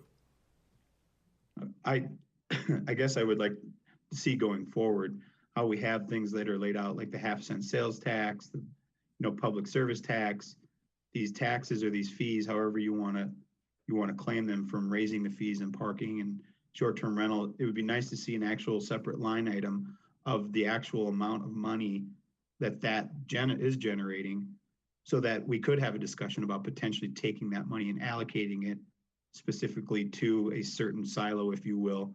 Because what I think I heard in the public comment was people would be interested. It's not so much that the fees are the issue, it's not knowing exactly where those fees are going to go. I think people have a much easier time of freeing their wallet of some money, if you will, if they can understand exactly where it's going and what it's going to be used for. And if they agree it's a good cause or not, that's a whole nother debate, and I'm sure they'd be more than happy to let us. But I think in the future, I would feel better being able to see the differences in what those fee increases caused over the last fiscal year, be able to make a better decision as opposed to just a big bucket. Here's what 5 people really want to see get done, and you guys can fight over which one of you isn't going to get what you want. Well, that's your statement. I believe the information is there within the budget if you wanted to get that granular. And of course, we could spend the time to do that if you wish. Well, I don't need to do it today. I think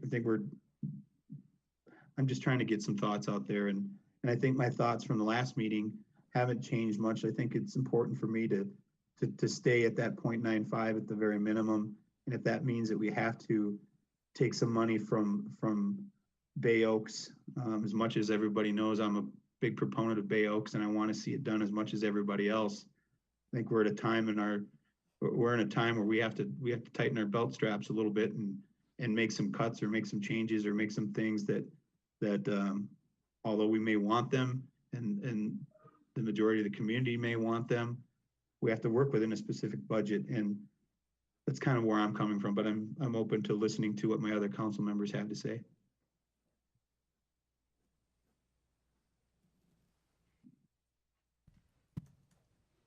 Well, I appreciate what you're saying, Dan, but, and I do think that, what was it, a couple of years ago that we sat down and we scaled back Bay Oaks. And I think that was certainly looking back at it was a prudent thing to do. But I also think that a lot of the money that's going into building Bay Oaks now comes from a loan. And I think that delaying that, I'm not sure, Roger, does that have any real effect on the budget as far as, except for the additional personnel and the furniture? Does delaying Bay Oaks or scaling it back have any effect on the budget since it's all from a loan now? Well, the FF&E and the staffing that's on the add-on list is put there under the presumption that the project's going to move forward and be built. If the council wishes to delay that and not move forward, of course, then those related expenses could be moved out as well. Well, on that point, I don't think that we're discussing whether or not we want to move forward with Bay Oaks or we don't. I think we have to find out, one, what it's going to cost first before we can make that decision whether we have to. We come back that it could be twice as much as we thought, and we don't have the money, and that $500,000 that's there for FF&E doesn't get spent on anything. It's in the bucket and it gets carried over till next year. But that's a discussion for another day, I think. Once we can get back what the bids are going to be able to build that building, then we can have that discussion. But $500,000 to retrofit the inside of the building, I understand it's needed, but I think it's more important at this time, in my opinion, to try to save as much money for our taxpayers as we can and make a little bit of cut. It still leaves $320,000 to be able to at least get a start should we move forward with building that building. you know, fill the inside. I'm not proposing that we take the money out that's there for the personnel. I think you made a very valid point that in order to be ready, should the building be, you know, move forward and be built, that we have the staff there to do it. They're trained and ready to go. Our Bay Oak staff does a great job, and I'm 100% behind them. And if this is what we need to keep the core services that we have, then I'm all for that. But I'm also for trying to save our taxpayers a little bit of money. And if we have to pull that 172,000 just to round up from somewhere, that's a big ticket item, and I think we could do it. I'm puzzled by these continued comments about saving our taxpayers' money. My tax bill is going to go up less than $20. I've checked with neighbors and friends around on the street. Some of them are 25, some of them are 30.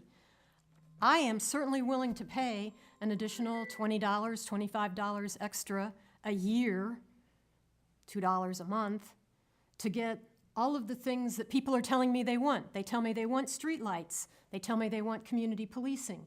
They tell me they want to address affordable housing.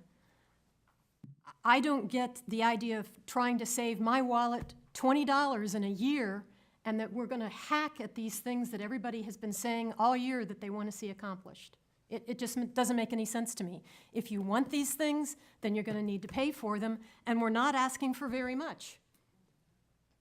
It's not a huge tax increase. It's a very minimal tax increase. It's a small amount of money.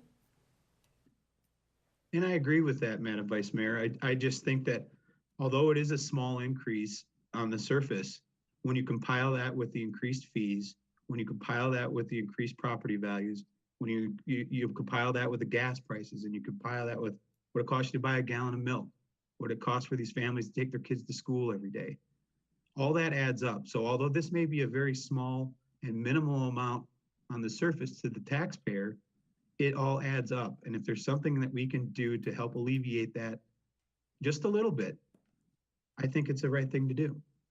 I think you're thinking of people who may not live in a community as affluent as our town is. People here are not getting less milk for their children because they don't have enough money. They have enough money. And we're asking them for a very small amount that they would waste on going out and getting coffee at Starbucks a couple of times. This is not a community where people are scraping to get by. If I were in another community in Lee County that was having a tougher time, I would certainly say yes, it's worth it to save $20 for somebody. But the people that I talk to are telling me, yes, I want street lighting. Yes, I want Bay Oaks. Yes, I want these things, and I want Bay Oaks to be nice for our town. I don't want to build a wonderful building and then put cheap, crappy furniture in it that's going to break when the kids are using it. It's a minimal amount to get the things that everybody has been telling us they want. But I understand, Vice Mayor, what you're saying, but, you know, part of me, and it's not the same angle as Mr. Allers, is that, you know, there's ways to, I think, to make this work without a millage increase. And the first thing I look at is that, you know, this $500,000 a year for amber lighting that came from talks with the county, it to me is just, I don't know the details of where that money comes from, what we're going to get for. It's just putting money in a placeholder. The reality is now that if we were to approve a budget to do the design on the lights, so we knew what we were getting into specifically, and then by the time those lights could be put in, we could be in the next year's budget cycle. Seems that allocating that amount of numbers when probably the design itself is maybe $125,000, $150,000 if we were to hire someone outside to do it. Just seems like we're talking about all this nuance of things that's paying it forward down the road. I just don't think we need to have that amount of money in the amber streetlights. Hey, if I were going to be here next year, I wouldn't want to be saying to people, well, we're not putting in the streetlights for yet another year and a half because we only allocated enough money to do the planning but not to buy the lights. We've been arguing about these lights for 5 or 6 years or more. Let's put the money aside so that we get the plan in place and we start putting those lights up as soon as possible. So then you're understanding where this number came from, and you think that's a good number? I'm hoping that the amount is less, but that's what the people at the county are telling us, and I have learned not to disbelieve something that they say to me.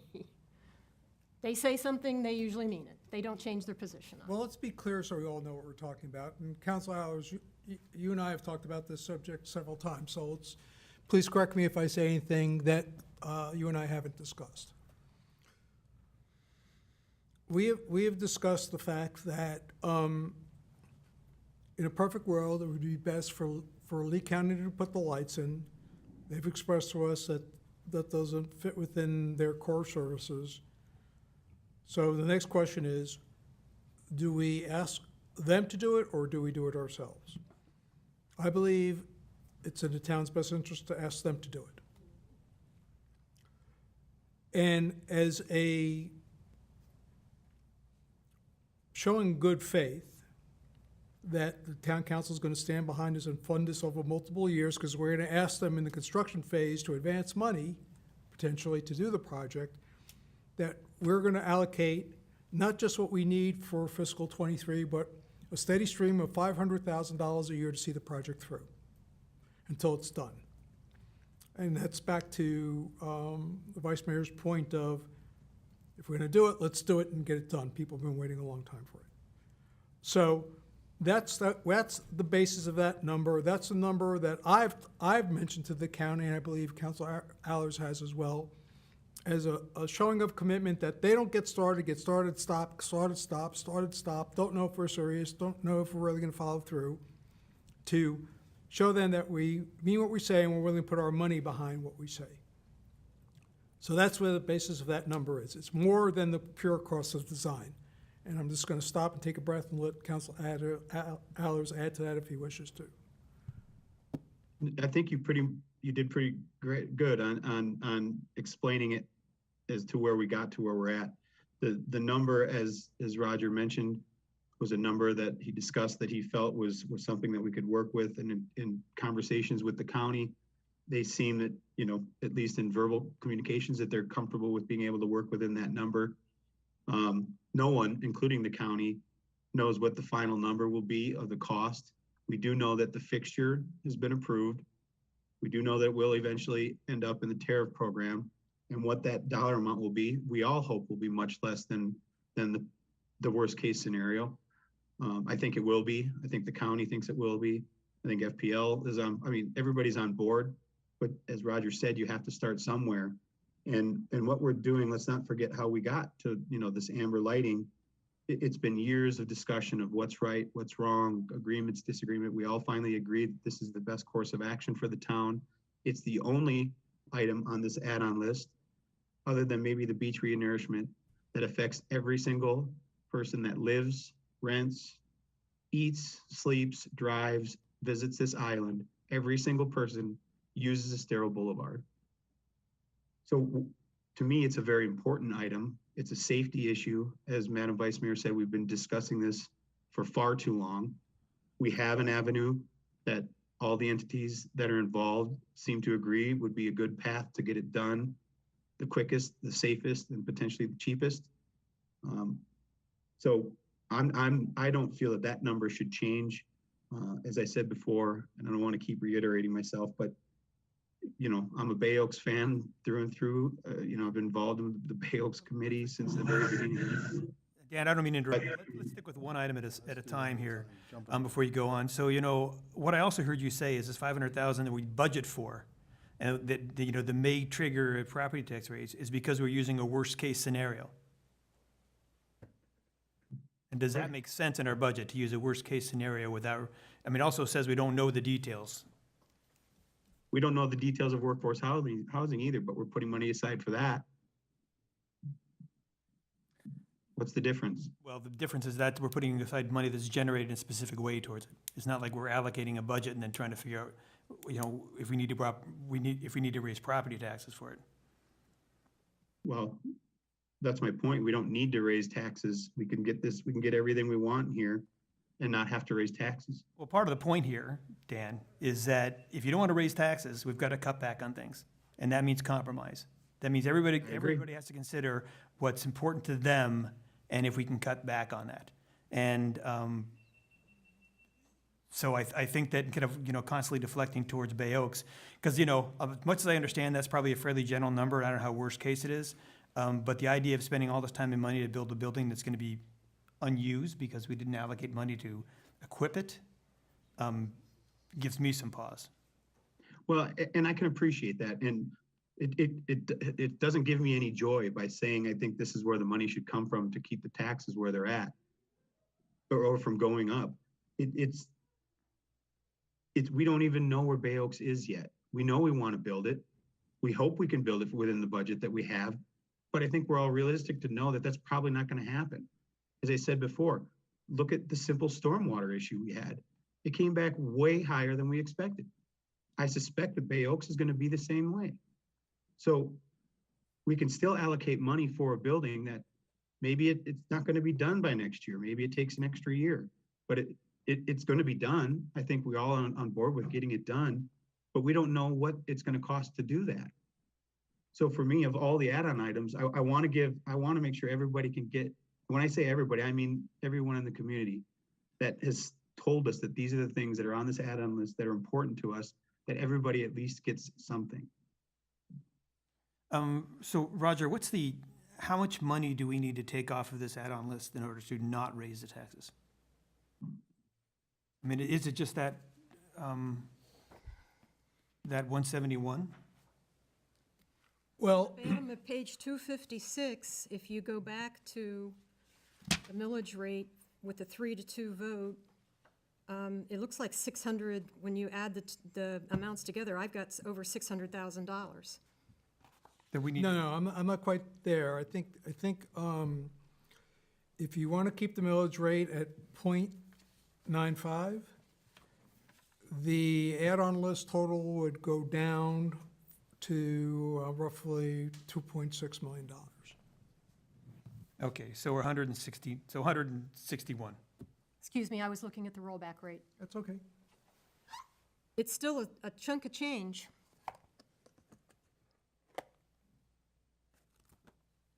You're going to have to cut some stuff. Well, I'll tell you one thing, and I know I've talked to Allison about this. The 4 additional personnel needed with the new building, I'm not convinced, honestly. I think that we also had Karen come in from Borcab and say that they only need 1 additional person to have that to keep the other building open. So I'm still kind of at a loss of why we need the 4 people, and I think it's maybe worthwhile to go back to Borcab and say, can they value engineering their operation? Because right now, things are logically set up where they have a gym in the old building, which means it's got to be open for walk-ins. They have a basketball court, which means it has to be open for walk-ins all the time. And then they have their active recreation there, and they separate that logically and put the passive recreation in the new building. If there's a way we can put more in the new building, and have the less building open less, is there a way we can bring that number of needed personnel down? I think it's worth making the effort to do a value engineering so we can get close to the same amount of service with less money, particularly for the operations, because the operation is going to be around, it's recurring. But the other thing is now we're if we do that, we're down to close to $100,000, $115,000. One thing we could do is we could split the difference, take half of that out of the street lighting, half out of the FF&E. In the spirit of compromise, and we're there without the tax increase. I believe I well, was showing the spirit of compromise by voting for the community policing. It's not something I wanted, but in order to get the things that I wanted, I was willing to vote for that. And in exchange, a very small tax increase to accomplish all of the things that we've wanted to do. And I'm really not convinced about the community policing myself.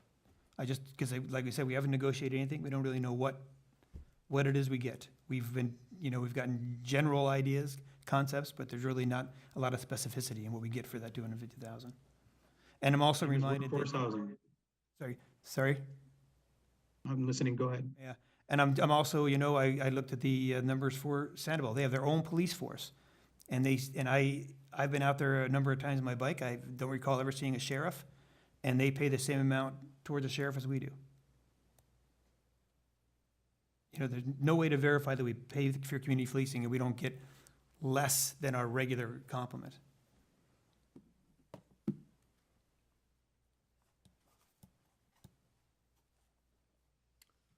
I'm willing to hear from Roger, is there, Mayor and. is there any way, Those- what's the balance on the $10 million loan right now? We've drawn down how much for Bayside? Round numbers. I don't know, I'm gonna guess. Say we did 900,000 there? I'm gonna guess between the design for the three Design. properties and I'm gonna guess it's 8-ish, but 8-ish. And what did we originally budget that project at Bay Oaks for? well, so I think one of the things that you have to bear in mind is that we always assumed that we were gonna get some grants. So we've gotten some, in fact, I think I sent you a note, we just got $485,000 for Times Square Right. again. So as we get more grants, Times Square is the easiest of the three projects to get grants for. As we get grants for Times Square, what that does is allows us to spend more money towards Bay Oaks. So, That's what I'm getting at. Is there any reason why we couldn't go forward with Bay Oaks this coming year? well, again, the budget is a plan. Right. Now, if you want to plan for best case scenario, you could plan for the worst case scenario, and you could plan for, win some, lose some. That's up to you all. I think, as you all look at this list, and by the way, and I just want to be clear about this is really important. Anything you do to reduce your income this year is going to have a compounding effect next year. Okay? So let me just digress a second and talk a little bit about next year. Assuming the staff does the same good job and has is able to have additional revenue and/or savings of $1.1 million next year. You're looking at another $1 million for sand, you're looking at another $500,000 for lighting, you're looking for the rest of whatever staffing level you think is appropriate at Bay Oaks, assuming that opens. You have the operation and maintenance of the new Bay Oaks building once that opens. You're gonna walk into next year with very little money if you put the screws to yourself this year. But that's up to you all. If there are not votes for a particular millage rate, pick a millage rate that there are the votes for, and let's find out what it is, and we'll figure out then what we have to cut.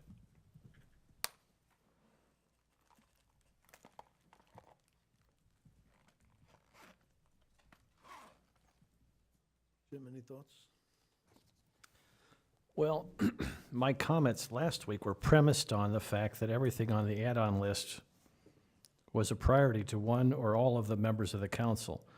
And my philosophy was, if we are going to do these things, unlike our friends in Washington, D.C. on both sides of the aisle, we're not going to put it on the backs of our kids and grandkids, and we're going to pay for it.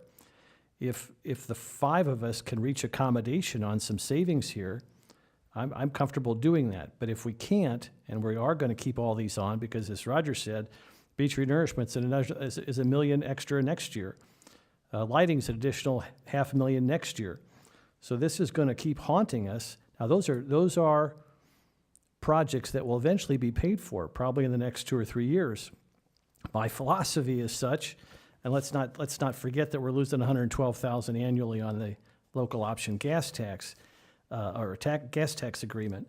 So we've got some challenges next year and the following year, but then things start to look much brighter, and people are going to be rightfully skeptical, but I'm comfortable rolling this back after we take care of these major expenditures, particularly beach renourishment and lighting on Estero Boulevard, because we'll also be gaining some additional revenue once Margaritaville comes online from a property tax standpoint. So I just think, again, if the collective body here wants to make some appropriate reductions, that's fine, because I think it's important that we show that we're all biting the bullet a little bit here, but at the same time, this is going to continue to haunt us for the next couple of years, and if we're going to do this stuff, I just think we ought to pay for it. So, to paraphrase you, you're willing to bite the bullet now with the possibility of a rollback in a couple of years down the road to get it back to where we are. Once we take care of these are in essence one-time expenditures that'll take us a couple years to pay for, the beach renourishment and the lighting. Right. But once those are paid for, I would be absolutely thrilled to roll this back at the appropriate time, because you'd have that and any sort of inflationary issues that you deal with, you'd still have increased valuation. If you didn't have that, you've got Margaritaville coming online, so we've got some good things coming down the road. But these initial one-time expenditures, the beach renourishment and the lighting, are significant. And everyone has told me these are priorities for our island. Beach renourishment, of course, only where it's wanted and appropriate and needed, but it's still a significant expenditure. Even if that goes down a little bit, we're certainly going to be spending $1 million for the next budget cycle, and probably another $1 million for that, in addition to the state and TDC money. So I just want to, if I don't mind reducing our wants, but I just want to, if we aren't going to reduce our wants, I want to make sure we pay for it appropriately. But again, I'm certainly open to rolling it back later.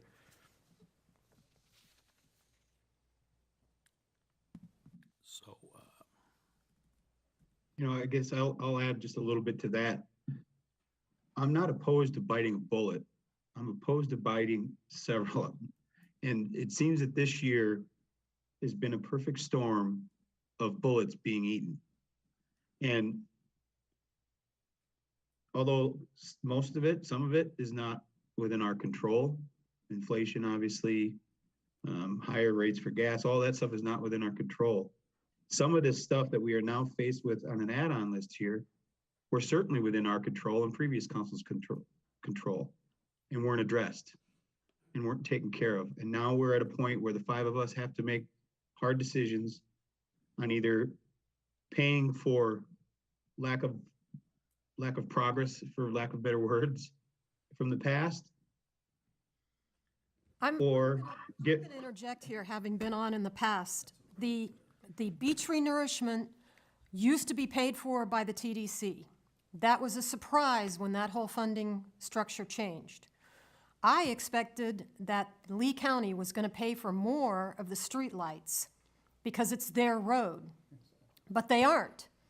So these two things were not caused by past councils not acting appropriately. They are surprises and changes that have come upon us. Those are the two big numbers.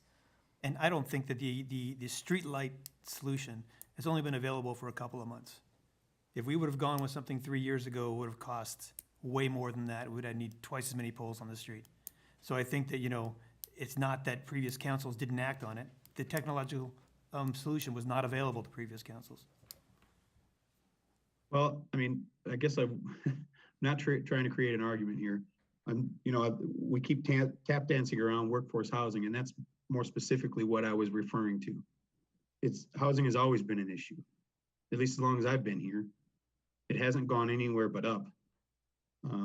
And I'm just as much to blame. I've been on council for 2.5 years and we haven't done anything about it. So I'm certainly not pointing the blame at any specific council or any specific person. It was just a general comment that because of things from the past and unforeseen things that have happened over the last couple of years, we are finding ourselves in a position where we either have to give something up or we have to charge more money at a time where we have charged more money through fees, where we have,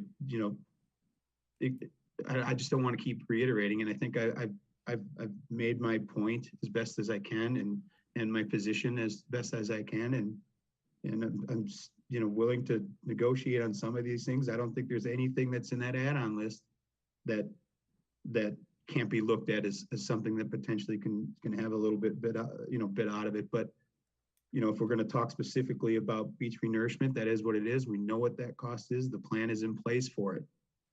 Amber street lighting, the plan has been put in place, or at least talked about what the plan would be, to then allocate money for it to implement that plan. Workforce housing, we're putting money aside. I think that's great.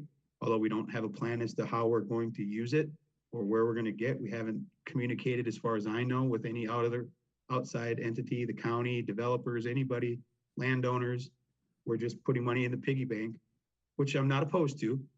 And then we've got, like I said, Bay Oaks. It's something that we haven't even gotten a cost yet to see what it's going to cost to build. But if we learned anything from Bayside Park, what we've seen at Times Square, what we've seen with the stormwater increase to do the side streets, it's going to cost a lot more money.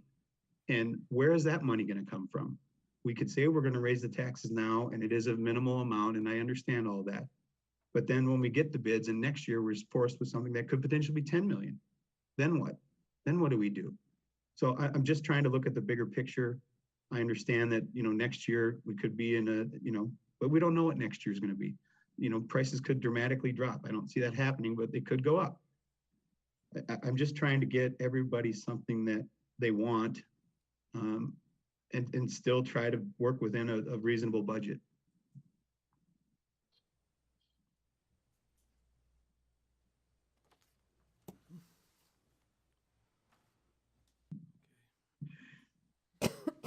And, I'll say to you that, because the one thing you haven't talked about is, the whole community policing doesn't have unanimous support among the council.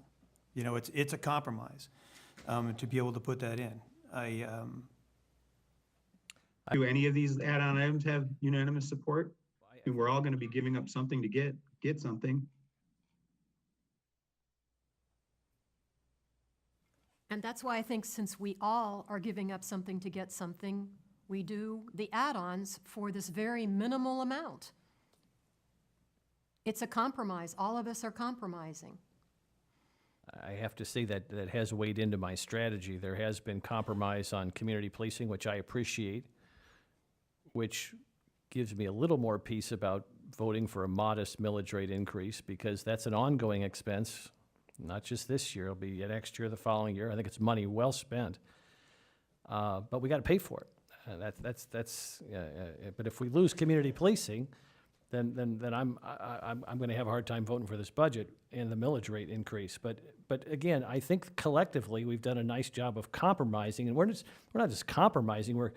We're including items that have, at least to my knowledge, been universally embraced by this island for the most part. I'm sure there's a few detractors out there, but on beach renourishment and Estero Beach lighting and community policing, at least the folks I encounter have been extremely supportive of those items, and that's fine. And I think I support them as well. And I sit home for years and gripe about Washington D.C. not paying for things, and then putting it on the backs of our kids and grandkids. And I gripe about both parties. And I'm just not going to do it here. So if we're going to do these things, we're going to pay for them. At least that's my philosophy. And if we're not, that's fine. We're going to have to make the appropriate cuts, and I'm open to that. But if these items are going to stay on, and they need to stay on in order to get a compromise of all the members of the council, I understand the compromise piece is an important piece of the puzzle. Sometimes folks don't realize the dynamics that are involved here, but there has been some give and take by the council on some of these items, and particularly community policing, which I appreciate. And that I think that needs to go both ways, and that's why I've been supportive of this modest millage rate increase. So, but if we lose community policing, I hope we don't. That might change my perspective. Or if we lost Estero Beach or Estero Boulevard lighting or beach renourishment, then I would have to revisit my vote as well. But I think it's been a pretty good compromise. I have the benefit of a homestead tax credit, so it's a little bit apples and oranges for some folks out there. But again, my increase is $25.50 a year for these three items that I've heard from a great number of the citizenry about, and they're new. They're new items. The beach renourishment's new, and so is Estero Boulevard, and so is community policing. And they're great things for our community, and I think we could get them at a relatively modest cost. I know everything else is going up. There's tremendous pain. Just go to Publix. It's a painful experience.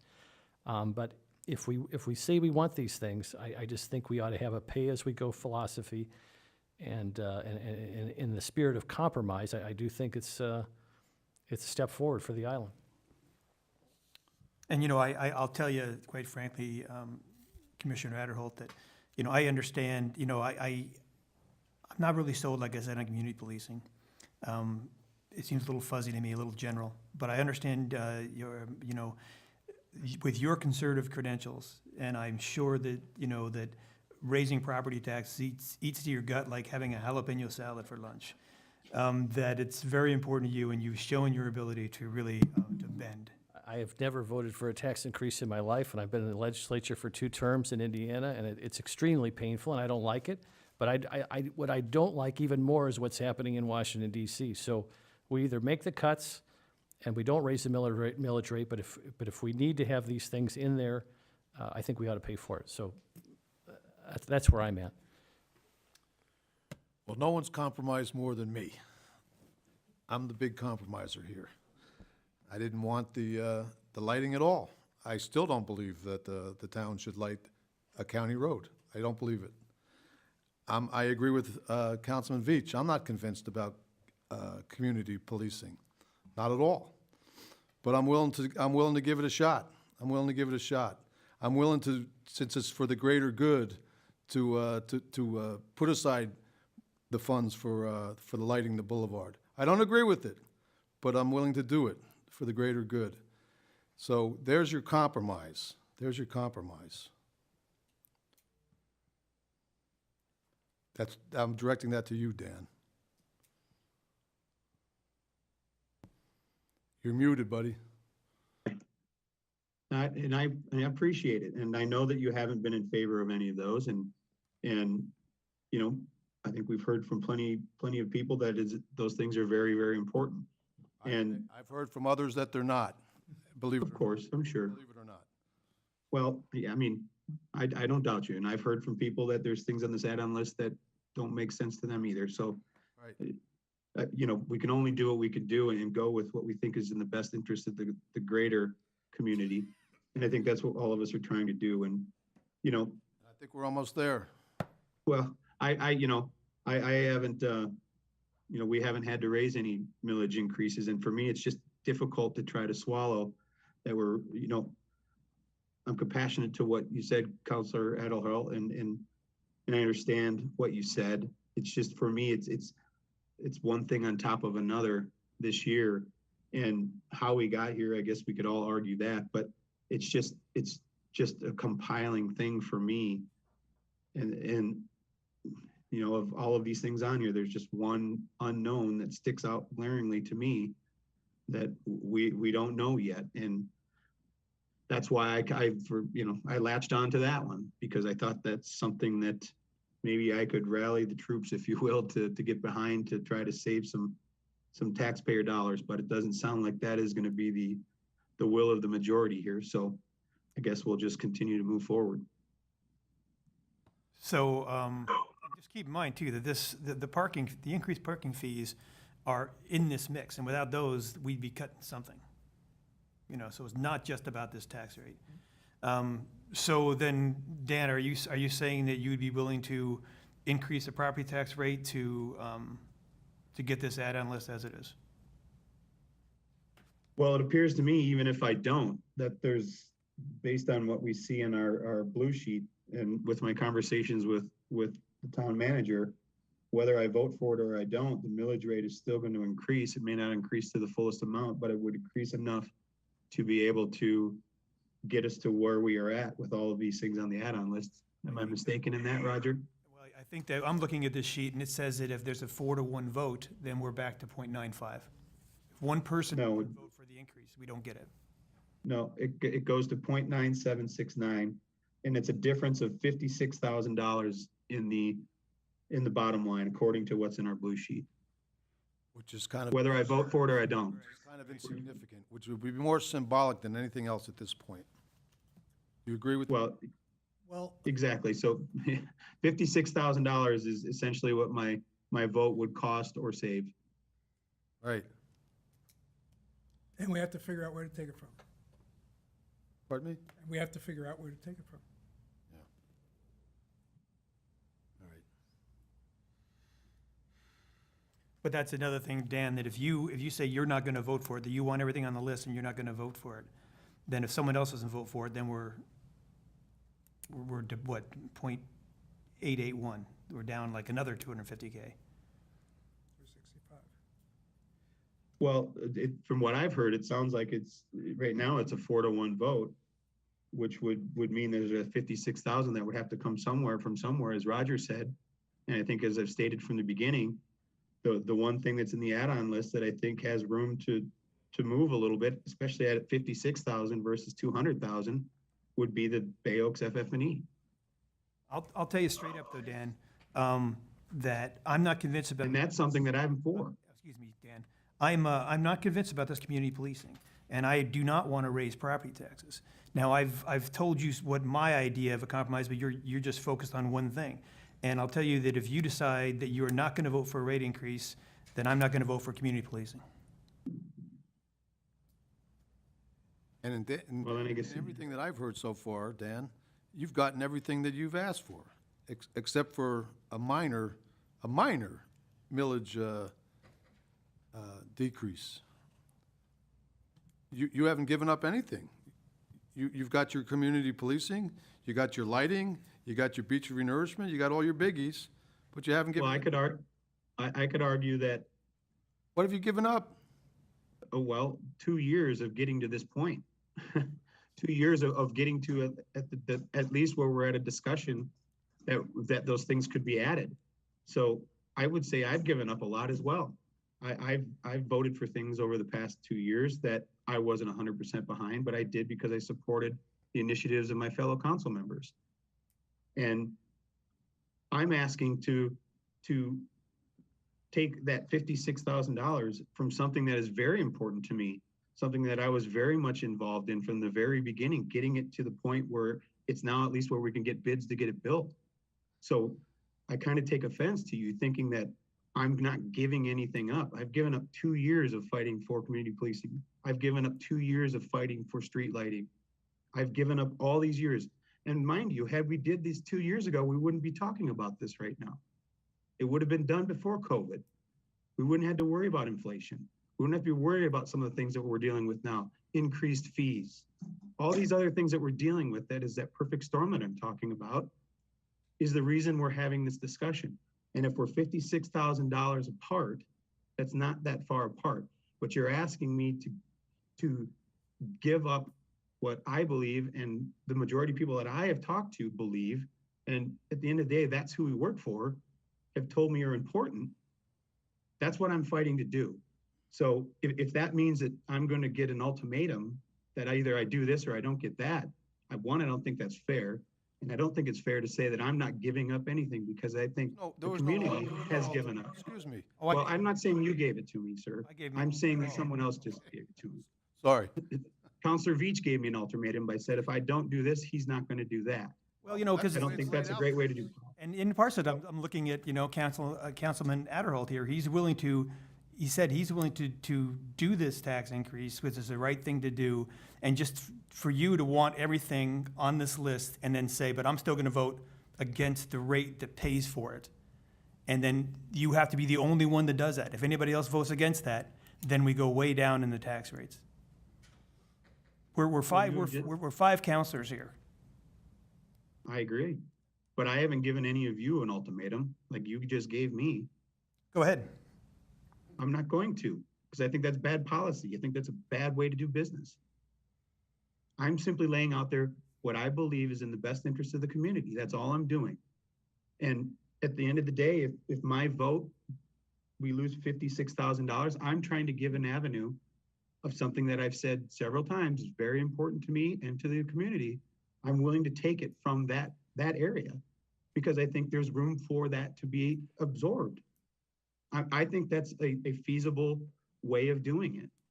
And I'm sorry that you don't agree with me. And I'm sorry if that changes the way that your vote's going to be just over $56,000. That I can't help you with that. I have to vote in what I believe is right. And I'm certainly not going to bow to an ultimatum. Well, I'll tell you that, part of like any budget process, including our personal finances, that, you have so much money to deal with, and, it's a lot harder to make the money than it is to spend it. I think that this is a very rich budget. I'm honestly, none of this to me is a slam dunk, as I've told you before. You know, I think there's probably room in a lot of things, and I just don't agree with the proposals you're putting it forward, Dan.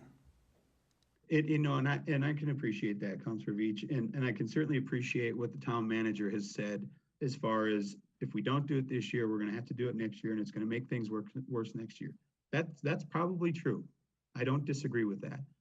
But I'm trying to look at the totality of everything that we've done so far with fees and everything else, and I hate to keep reiterating it, but I'm just trying to ease the blow a little bit this year. People are smart enough that live in this town and vote and understand that next year we're gonna have more things that we're gonna have to deal with that could potentially cause us to have even a bigger millage rate increase. I'm certainly it's not that I don't wanna raise it, it's the timing of all the other raises and all the other things that have had to be absorbed by the community. I just don't feel that it's the right time. And at the end of the day, we're talking about $56,000. Dan, are you willing to lose community policing over this? No, but because I don't think we have to.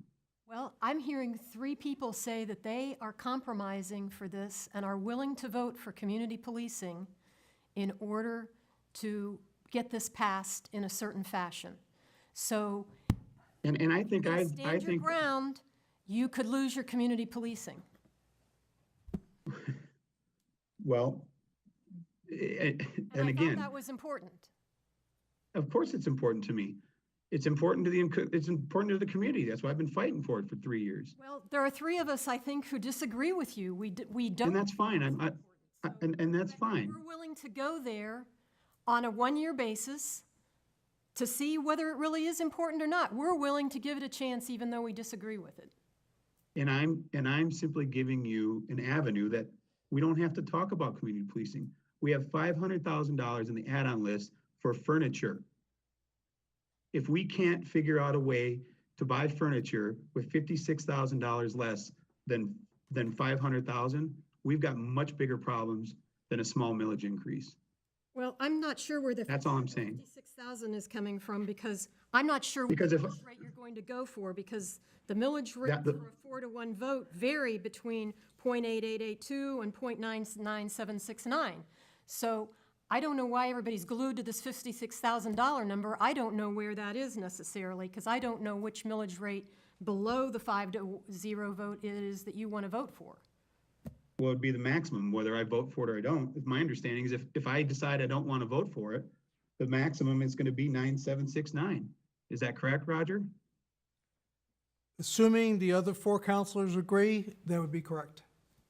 So that's where I come up with it. The way it sounds is if I vote against it, it's going to be the 0.9769, which would be about $56,000 less than what it would be at the full 0.99 millage rate increase. I don't agree. So- That may be an outcome, but we also may vote for 0.95. Well, and you may. I don't want to interrupt the colloquy, but I would just want to add one caveat, and I know we're negotiating and it's good, but if we lose community policing, I think you're going to lose Adderholt's vote, so, but I appreciate the spirit of compromise that's been put forward, so that I just want to throw that caveat out there. I guess I would ask my fellow counselors, since everyone's been asking me, I would ask, what is the holdup as to why we couldn't lower the $500,000 down to $440,000 just for even numbers for FF&E? Why is that such a big holdup? Why couldn't we do that with the Amber Street light? That's kind of an arbitrary number. So is workforce housing at $380,000. Well, So let's take it from there then. It is not because that's actually money that's to come in. That's not targeted for something. I mean, that, So is beach renourishment for that matter. Well, exactly. So I'm trying to pick the item that is important to me. It still affects me. It still affects the community, but it's got the biggest room to absorb it. I think that makes financial sense. And I think it's a good compromise you still get a millage rate increase. We only have to take a little bit from one big bucket. And anybody that's ever bought furniture in their life has gone into a store and said, "Ooh, I want that." And then they saw the ticket item and they're like, "Oh, I'm gonna go with that." It still is comfortable, it just might not be the color I want. I don't think it's that difficult. Dan, Everybody still I wins. can't tell you how many times I've swallowed to accept community policing. I am against it to the depth of the core of my soul. I think it's a ripoff. But I am seeing it as a one-time thing. We're putting it in the budget this year. Maybe we'll find it didn't work. So I'm willing to swallow it for a year in order to get this budget passed. I guess I'm still waiting for responses to why you're so opposed to taking that 56,000 from the Bay Oaks FF&E. Because I see this as a package. I don't think it's fair to hack at part of the package. But we do it every year. The other thing I think is honestly, a little bit disingenuous, Dan, is that you want to be the only one voting against a millage increase, but get enough of an increase to get everything you want. Well, I think that's not true at all. I think I've been very vocal from the beginning that I think it should stay at 0.95. I'm simply pointing out the fact that if I stick to my guns and I want to keep it at 0.95, that there's still going to be a millage rate increase. That's not disingenuous. That's the facts. That's the truth. There's another way of putting that, what Mr. Councilman Veach just said. Dan, you want your cake and you want to eat it too. You're not willing to bend. We've all bent here. You're not. You're not bending. We've all gone through the process over the 3 years, Dan. You weren't up here alone. We've all been here, okay? We've been discussing these items for years. Even before you and I, before we even got here, they were discussing these items. So it's nothing new. That you want your cake and you want to eat it too. We're bending and you're not. And I will say again, I've been bending for 2 years. Oh, come on, Dan. Come on. There was no technical solution for street lighting 2 years ago. It wouldn't have cost 5-6 times the amount of this. Doesn't mean we couldn't have started saving for it like we're doing for workforce housing. Doesn't mean we couldn't have done it then. That's my point. We could have put this money aside then, like we're doing for workforce housing. We could have found a way to put it then, but we didn't. And now we're at a point where we've increased fees, property values have gone up, and now we want to add to it with a millage rate increase. That's all I'm saying. So Well, I don't believe that I've bent. The parking fees has essentially done that, something that I think you voted against. That raises $500,000 a year, Yeah. which enables a lot of this stuff to happen. We've all voted for things that we didn't believe in. But I'm not going to sit here and be bullied into something that I don't believe is right. And if that changes the way other people vote, I'm sorry, I can't control that. And I think what I've laid out there is an easy fix. It's a very minimal issue that pulls from something that I've said 1,000 times. It's very near and dear to my heart. Anybody that's listened to me talk about Bay Oaks knows that's very important to me. So the fact that I am even suggesting to take a little bit of money from that bothers me. But I believe it's the right thing to do. I was voted to make the decision that I think is right for the community based on what I've heard, and that's what I'm doing. All right, Dan. This isn't bullying you. I'm just going to lay out what's going to happen here. If you don't bend, there's 3 people on this council, the vice mayor's already said it, who are going to vote against community policing, okay? That's going to trigger our friend Councilman Adderholt here to change his vote on how everything's going. So what you're effectively going to be doing is blowing up this whole process. And we could be here for the rest of the night. And I don't see the need for that over what we're quibbling about here. Well, I can't speak for you as to why you don't feel the need to fight for something that you believe in, but this is what I believe in. And I think it's a very minimal amount to come from something that can easily be picked up somewhere else. I think it's a good compromise to get everybody what they want. I haven't heard anybody give me a good reason as to why we couldn't take $50,000 away from the Bay Oaks furniture. All I'm hearing is that everybody hates community policing and that they're doing the community a favor by allowing it to go through on this add-on. But I haven't heard one person tell me why it's a bad idea to take $50,000 away from furniture. Because we're all compromising, Dan. We're all compromising. You're holding out for a very, very small amount. here. You're willing to vote for a tax increase to get things, but just not as much of a tax increase as the rest of us say we want, and we're willing to vote for community policing to get that. But he also goes on the record as not voting for a tax increase. But if he votes for the 0.97 or whatever, he's still gonna be voting for a tax increase. Right. So you're still voting for a tax increase. No, I'm not. Oh, No, so, I'm not. And that's what I just clarified with Roger. If I decide I'm not voting for a tax increase, it automatically is gonna go to the 0.9769 because it's already 4-1. But that will be. That's gonna be the maximum it can be. is a tax That is a increase. tax increase. That is a. But I didn't vote for it. So if I vote no, it's still gonna stay at that 0.9769. The town managers? We're gonna go to our setting the tax rate, and we will vote on what tax rate to set. And that will be the maximum it can be is 9769 if I vote against it. If we're gonna vote on this, and there's no compromise coming from honestly, from you, Dan, then I'm gonna try to get a 0.95, keep the tax rate the same, and take community policing off the table. Listen, I don't wanna raise property taxes. I'm not a big fan of community policing. To me, that's a huge compromise. I'm still waiting for a good answer as to why $50,000 worth of furniture is not a good solution. I gave you an answer, Dan. I said it's a compromise. We all are compromising.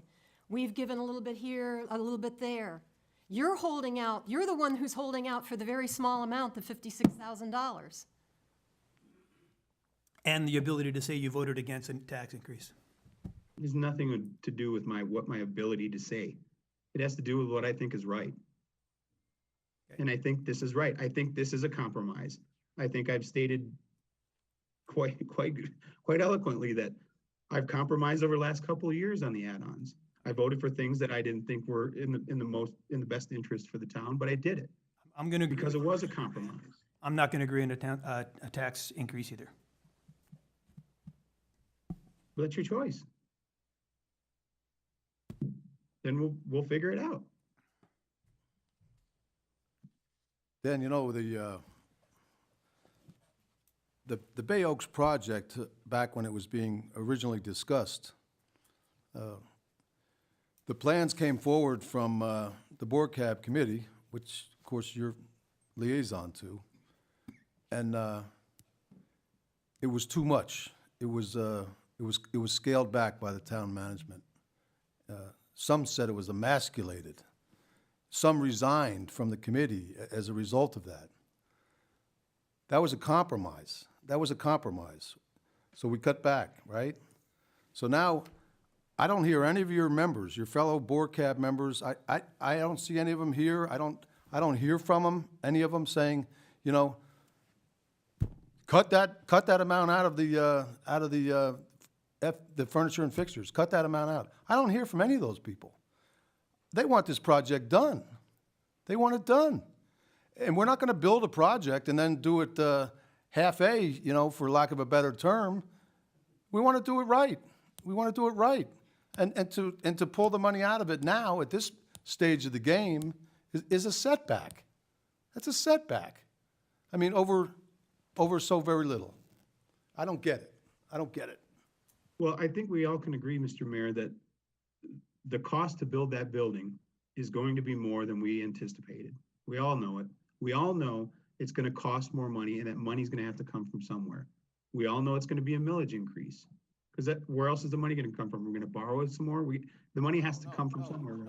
No, we still have the balance of the loan that was taken out of the $10 million. So the rest of that loan could be used for the rest of Bay Oaks. I mean, that's a possibility. And the rest of the money for Times Square is coming in. That's coming in now. So there'll be other funds available. And it doesn't, you know, maybe it doesn't happen next year. Who knows? But the funds will be available for Bay Oaks. And Bay Oaks is the crown jewel of these three projects. This is the one that the whole community is going to be able to appreciate. You know that. You know it. You're on the committee. And don't forget that, you know, we're pulling in an extra $500,000 in parking revenue. All right, let's get this moved off the dime here. What are we gonna do? Well, what I'm hearing is that since we can't reach a compromise here, that we're going back to the original millage rate, so I have to ask Roger, how much do we have to cut so that I can start looking at the list of add-ons and tell you what I'm willing to cut? I believe that number would be about 170, 175, right? 1 million? No, 175,000, right? We only have to cut $175,000 to get back to .95. Yes.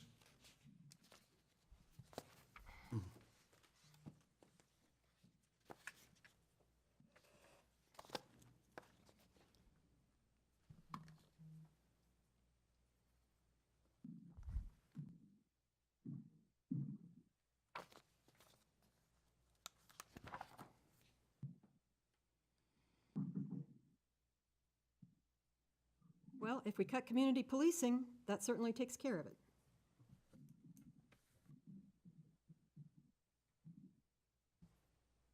Because that's the one I would cut.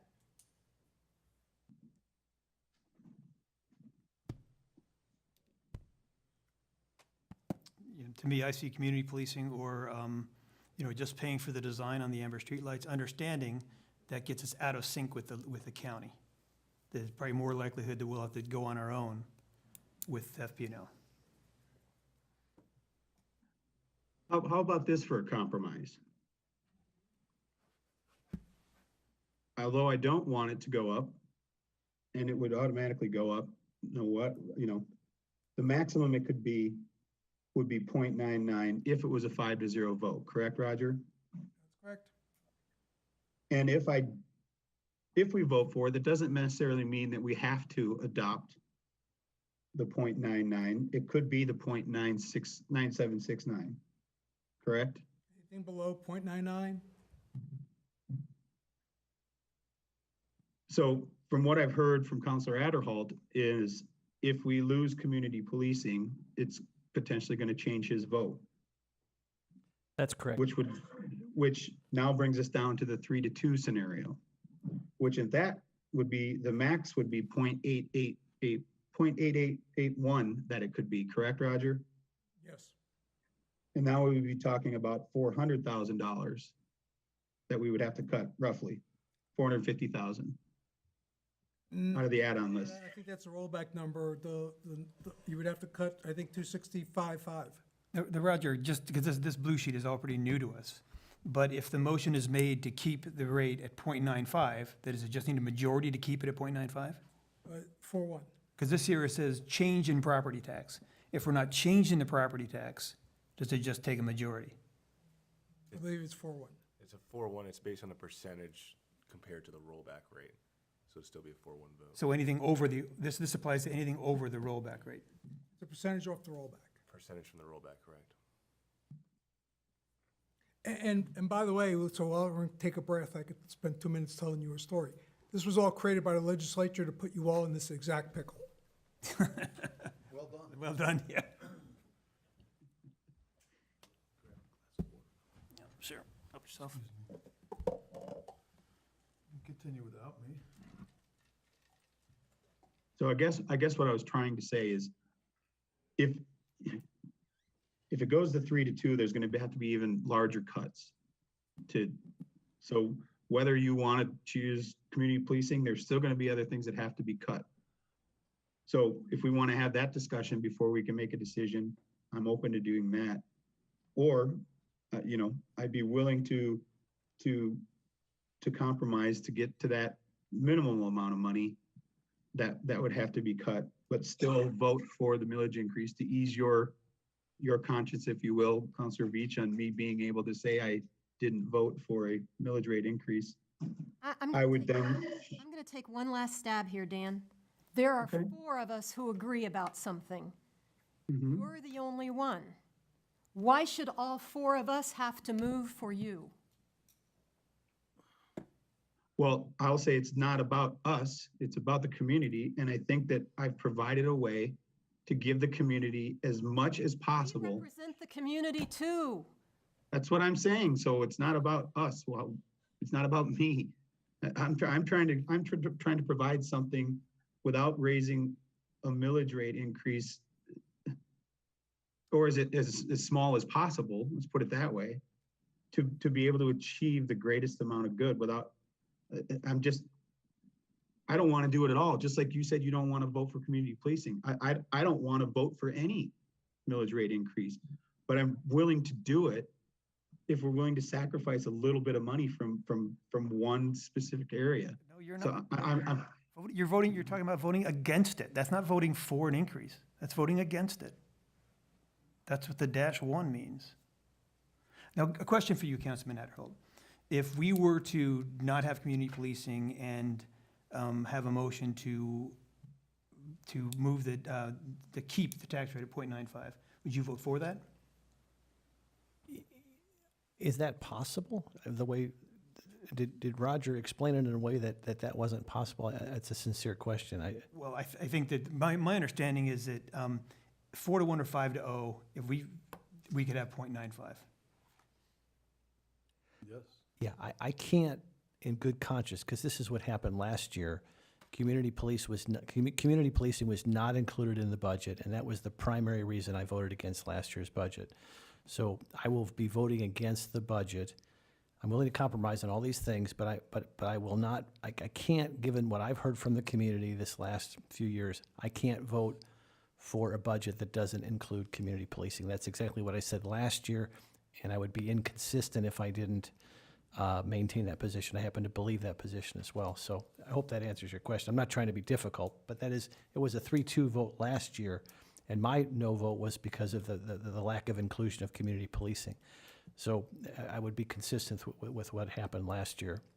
I'm not trying to be difficult, but I'm just trying to answer your question. And you fully understand the ramifications of, if it was a 3-2 vote, then we'd have to come back and cut maybe streetlights. Well, the 3-2, the majority would have the ability would have the responsibility to make those appropriate cuts. So you whatever you come up with, we'll have to live with because we'll be in the minority. And I say that respectfully.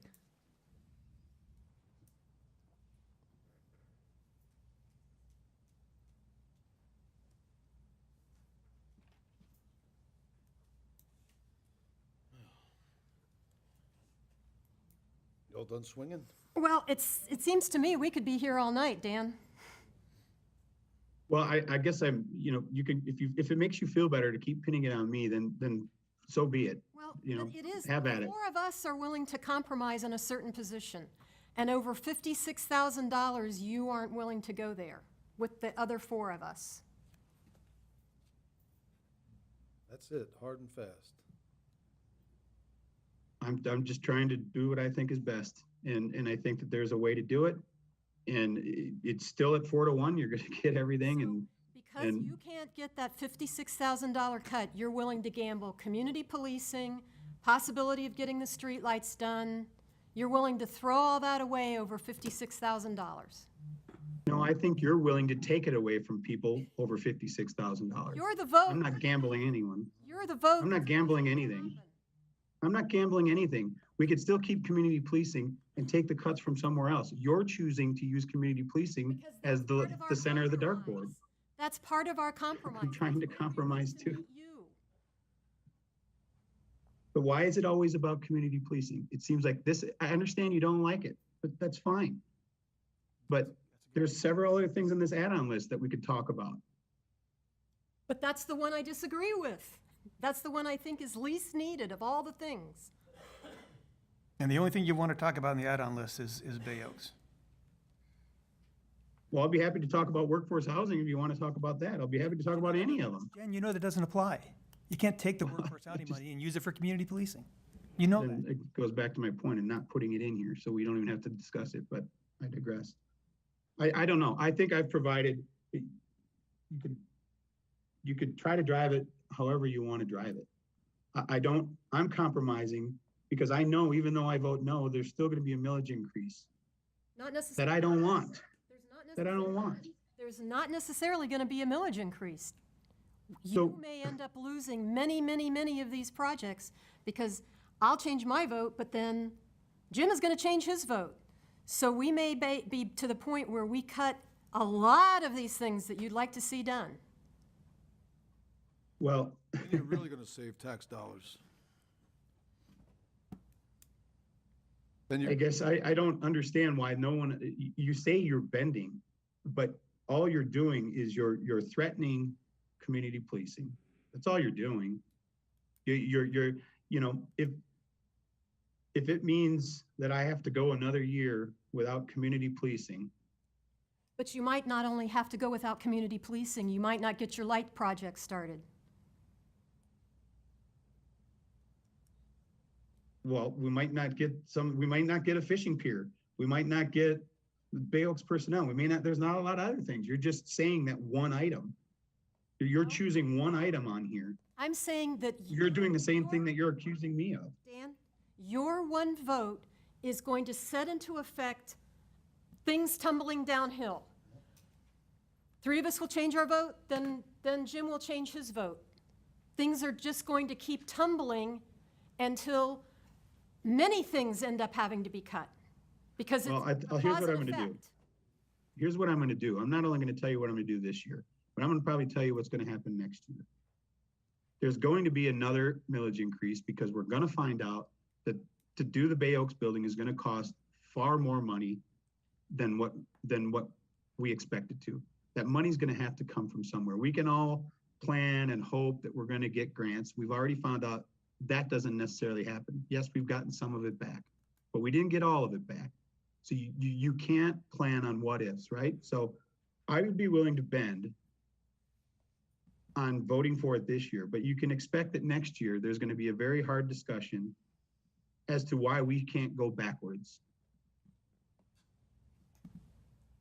So I'm willing to compromise, but I'm gonna tell you what my compromise is going to probably lead to next year. Because at the end of the day, I don't wanna lose everything over people choosing one specific line item on an add-on list to attack. I don't think that's fair. I've been willing to compromise enough that there's going to be a tax increase. It's gonna have to come from somewhere. I thought I've provided a solution. But at the end of the day, if it's gonna mean that the most important thing on here, the 2 most important things on here, without a doubt, are the beach renourishment and the street lighting. We all have heard it.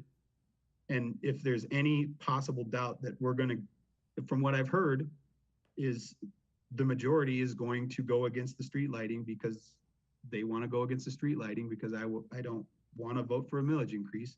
I will vote for the millage increase because I think the street lighting is more important than anything else on here. Okay, do I hear you saying then, Dan, that we can vote to approve the budget as is and then go back. go for .99? I will do that. Okay. Good man. Are we ready? Mr. Sanabria, do we need to table and go back? Yes. Go back. I'm going to just have one thing. I'm still not convinced about the additional personnel at Bay Oaks. 'Cause Bill, don't do this. just saying, It's $45,000 this year, Bill. yeah, but then it becomes a $200,000 a We could year revisit that. fee We that's could like, revisit that then. Next year. Sure. so we hire people for a quarter and the next year we have another Well- recurring fee.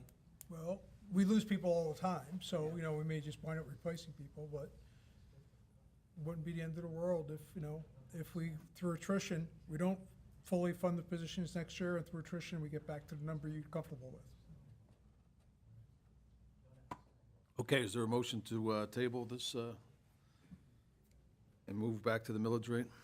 Well, just real quick, Mr. Mayor, I just want to get some clarification from Counselor Beach.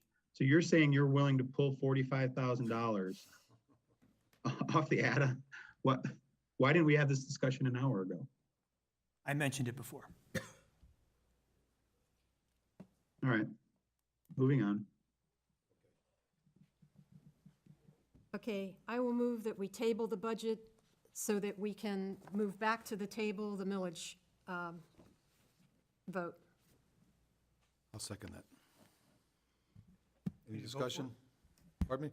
I can say we need to vote, but Yeah, any discussion on that? Motion carries unanimously. Okay, We go back to the millage. I need a motion to put it back on the table. Move to put the millage rate back on the table. Second. Moved and seconded. Any discussion? Any objection? The motion carries unanimously. Okay, the millage rate discussion is back on the table. Mr. Mayor, before you begin a discussion, just to note, the first issues for this item you need to discuss are A, the percentage increase in the millage rate over the rollback rate that is necessary to fund the budget, and also the specific purposes for which the ad valorem tax revenues are being increased. Okay. Okay. All right, so did Sherry give you, or Sherry have give you those ordinances with the rates? Let's see if I, So if they go with the, there's a .99 one right here. there's a rollback. There's a .99 one right here. And the reasons are for these things in this column. So when you get to that, I'll read them out. Do we need a specific reason, or? I'll generally say. So you want to use the one that says .99 in the corner. So for the millage rate of 0.99, the increased percentage over the rollback rate is 18.31%. And the reasons for the increase include beach renourishment, roadway safety lighting, furnitures and fixtures for the town, facilities, community policing, and other improvements and other capital improvements. And I'm in favor of those things occurring and believe that the increased millage rate is necessary to fund those items. Is that sufficient discussion, Mr. Sanabria? I was going to read that, I think Well, the you- Vice Mayor we just need took care of that. Public comment first. Okay. Did you want me to read into that, the other information, or was that? That's what- when we what do the- the motion, isn't it? Okay, prior to the vote. Exactly. Okay, we'll open it up to public discussion. Public comment. Does anybody wish to comment? Yes. We can comment on anything, correct? The budget The budget. or the millage. Budget. Anything about the previous meeting? I couldn't make the 3 o'clock meeting. Sorry. I can't make any public comments on that? You can at the end of the agenda, there's a public comment section. At this meeting? Yes. Yes. Perfect, Yeah, thank you. there's, final public comment. Sorry about that, Leah. Okay. So,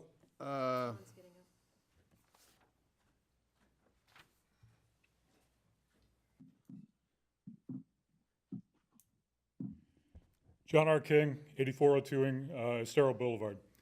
I'm just going to say I'm disappointed. I didn't see any compassion or understanding for those people in condo associations who are now facing huge state-mandated increases in funding reserves and building increase of safety issues that they didn't see come down the pike either. I'll speak for the people I represent.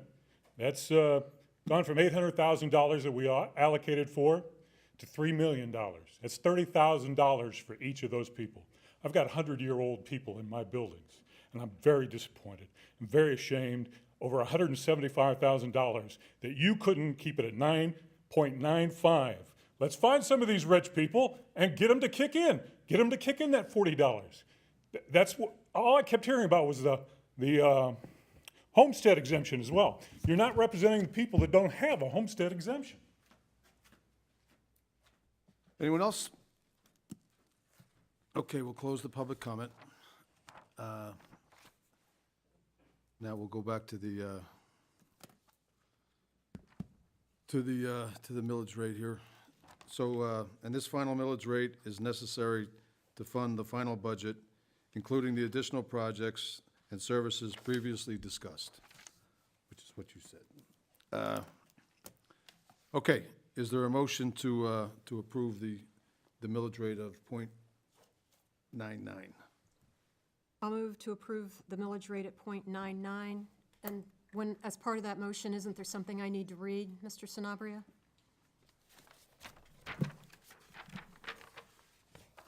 It would be section 2. I just read it. Resolution. You read the entire section, or just the? Well, I read the entire section. Okay. The town council does hereby adopt the final operating ad valorem millage rate for fiscal year 2021, 2022-2023 at .99 mils, which is .99 for each $1,000 of assessed valuation. The current year rollback rate is .8368 mils. The final operating millage rate is 18.31% greater than the rollback rate. And this final millage rate is necessary to fund the final budget, including the additional projects and services previously discussed in the last discussion. It's been moved to approve that. Is there a second?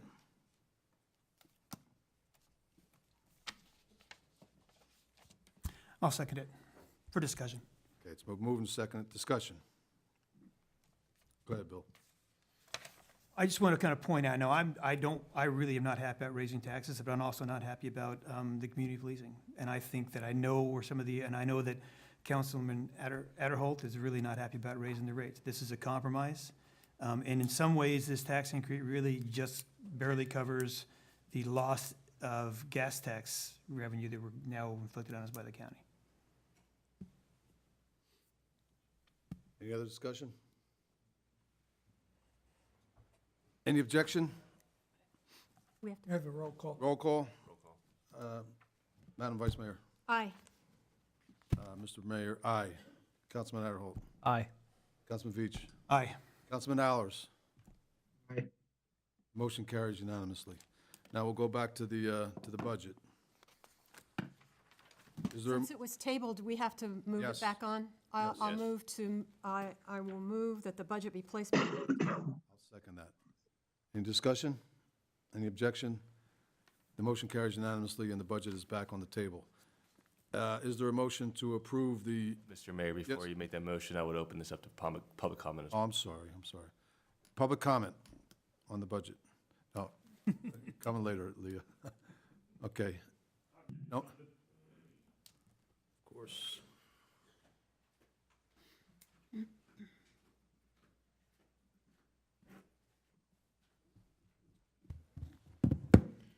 As you enter into negotiations with the county sheriff about community policing, I hope, I've already spoken to him about this and he's on board.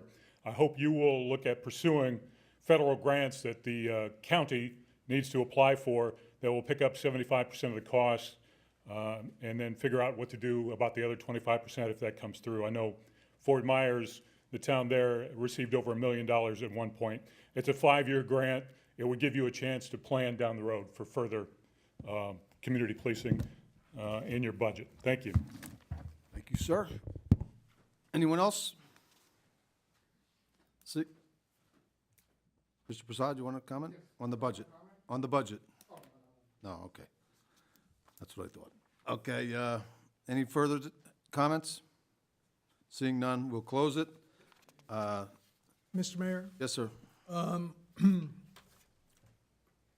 I just wanted to mention if you can incorporate the $485,000 grant from the state, so that it's part of our budget.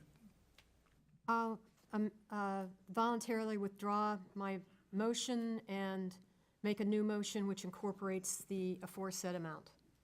I'll second that. Okay. Discussion?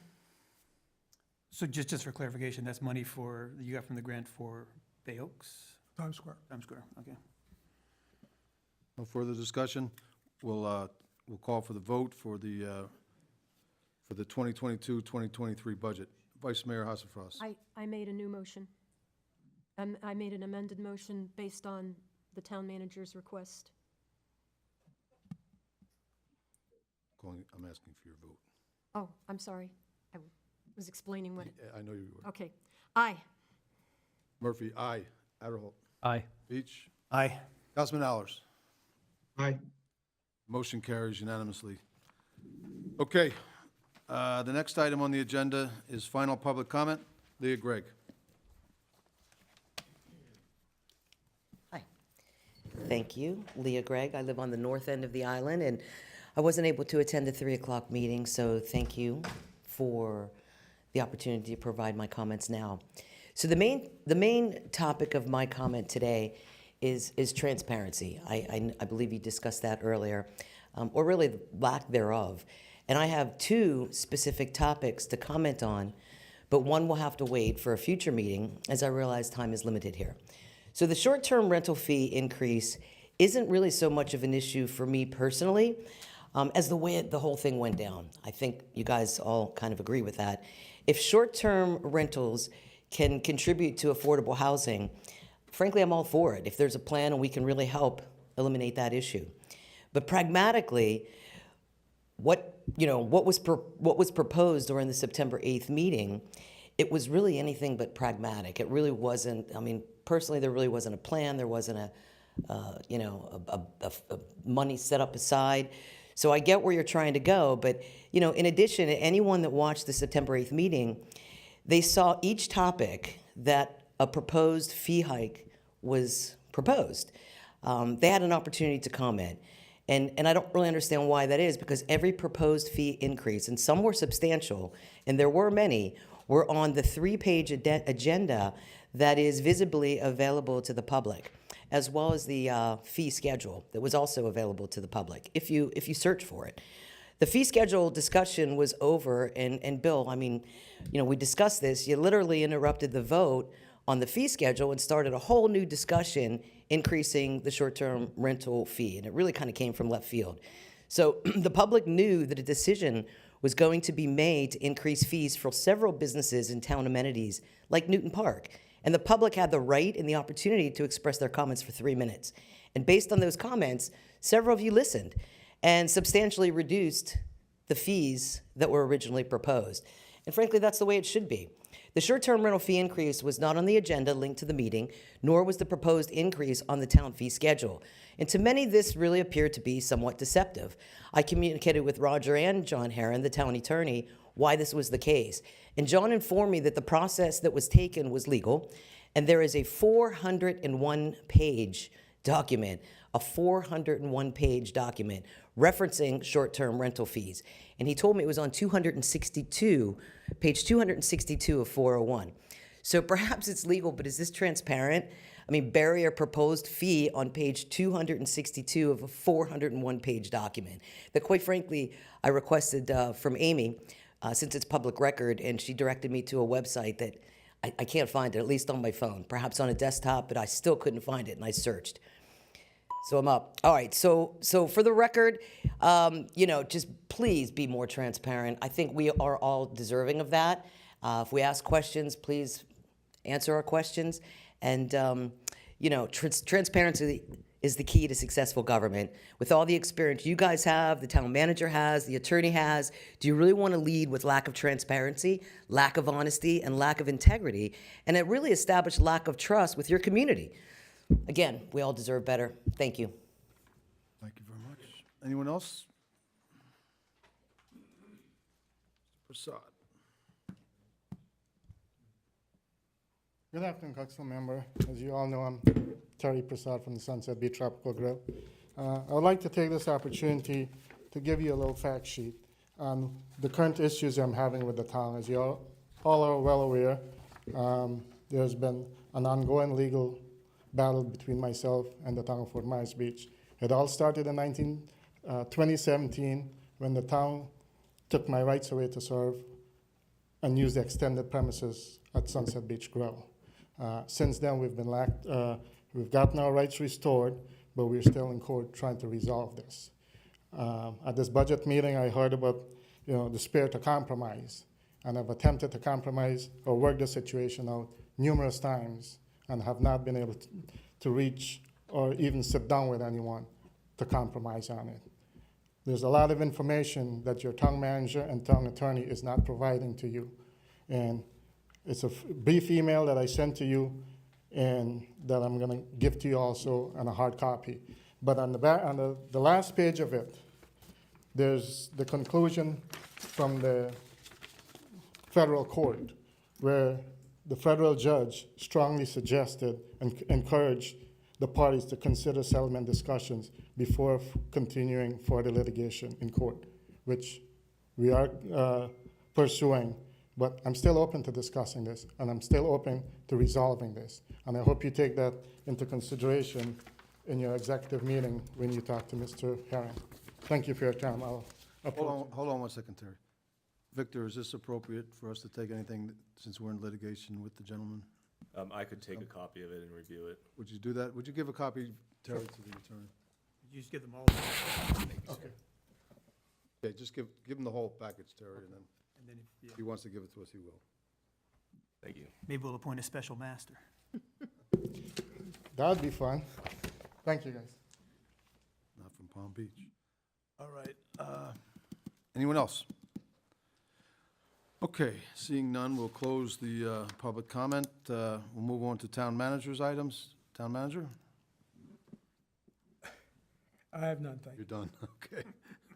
I don't blame you. I was going to try to tell a joke, but maybe it's out. Town attorney? No items for discussion. Okay.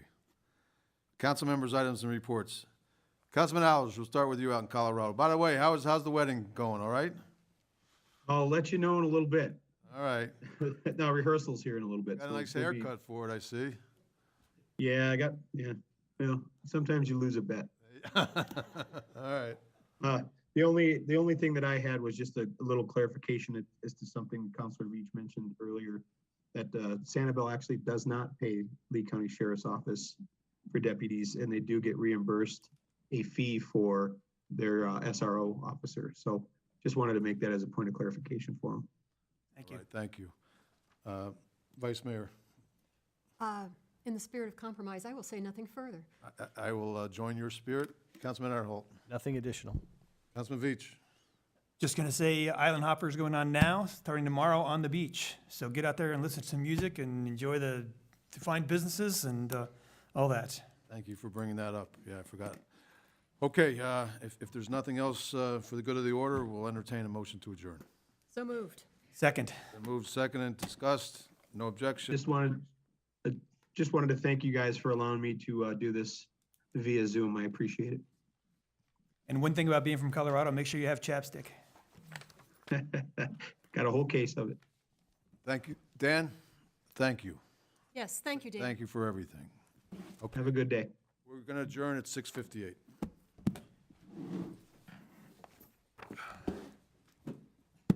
Quote you.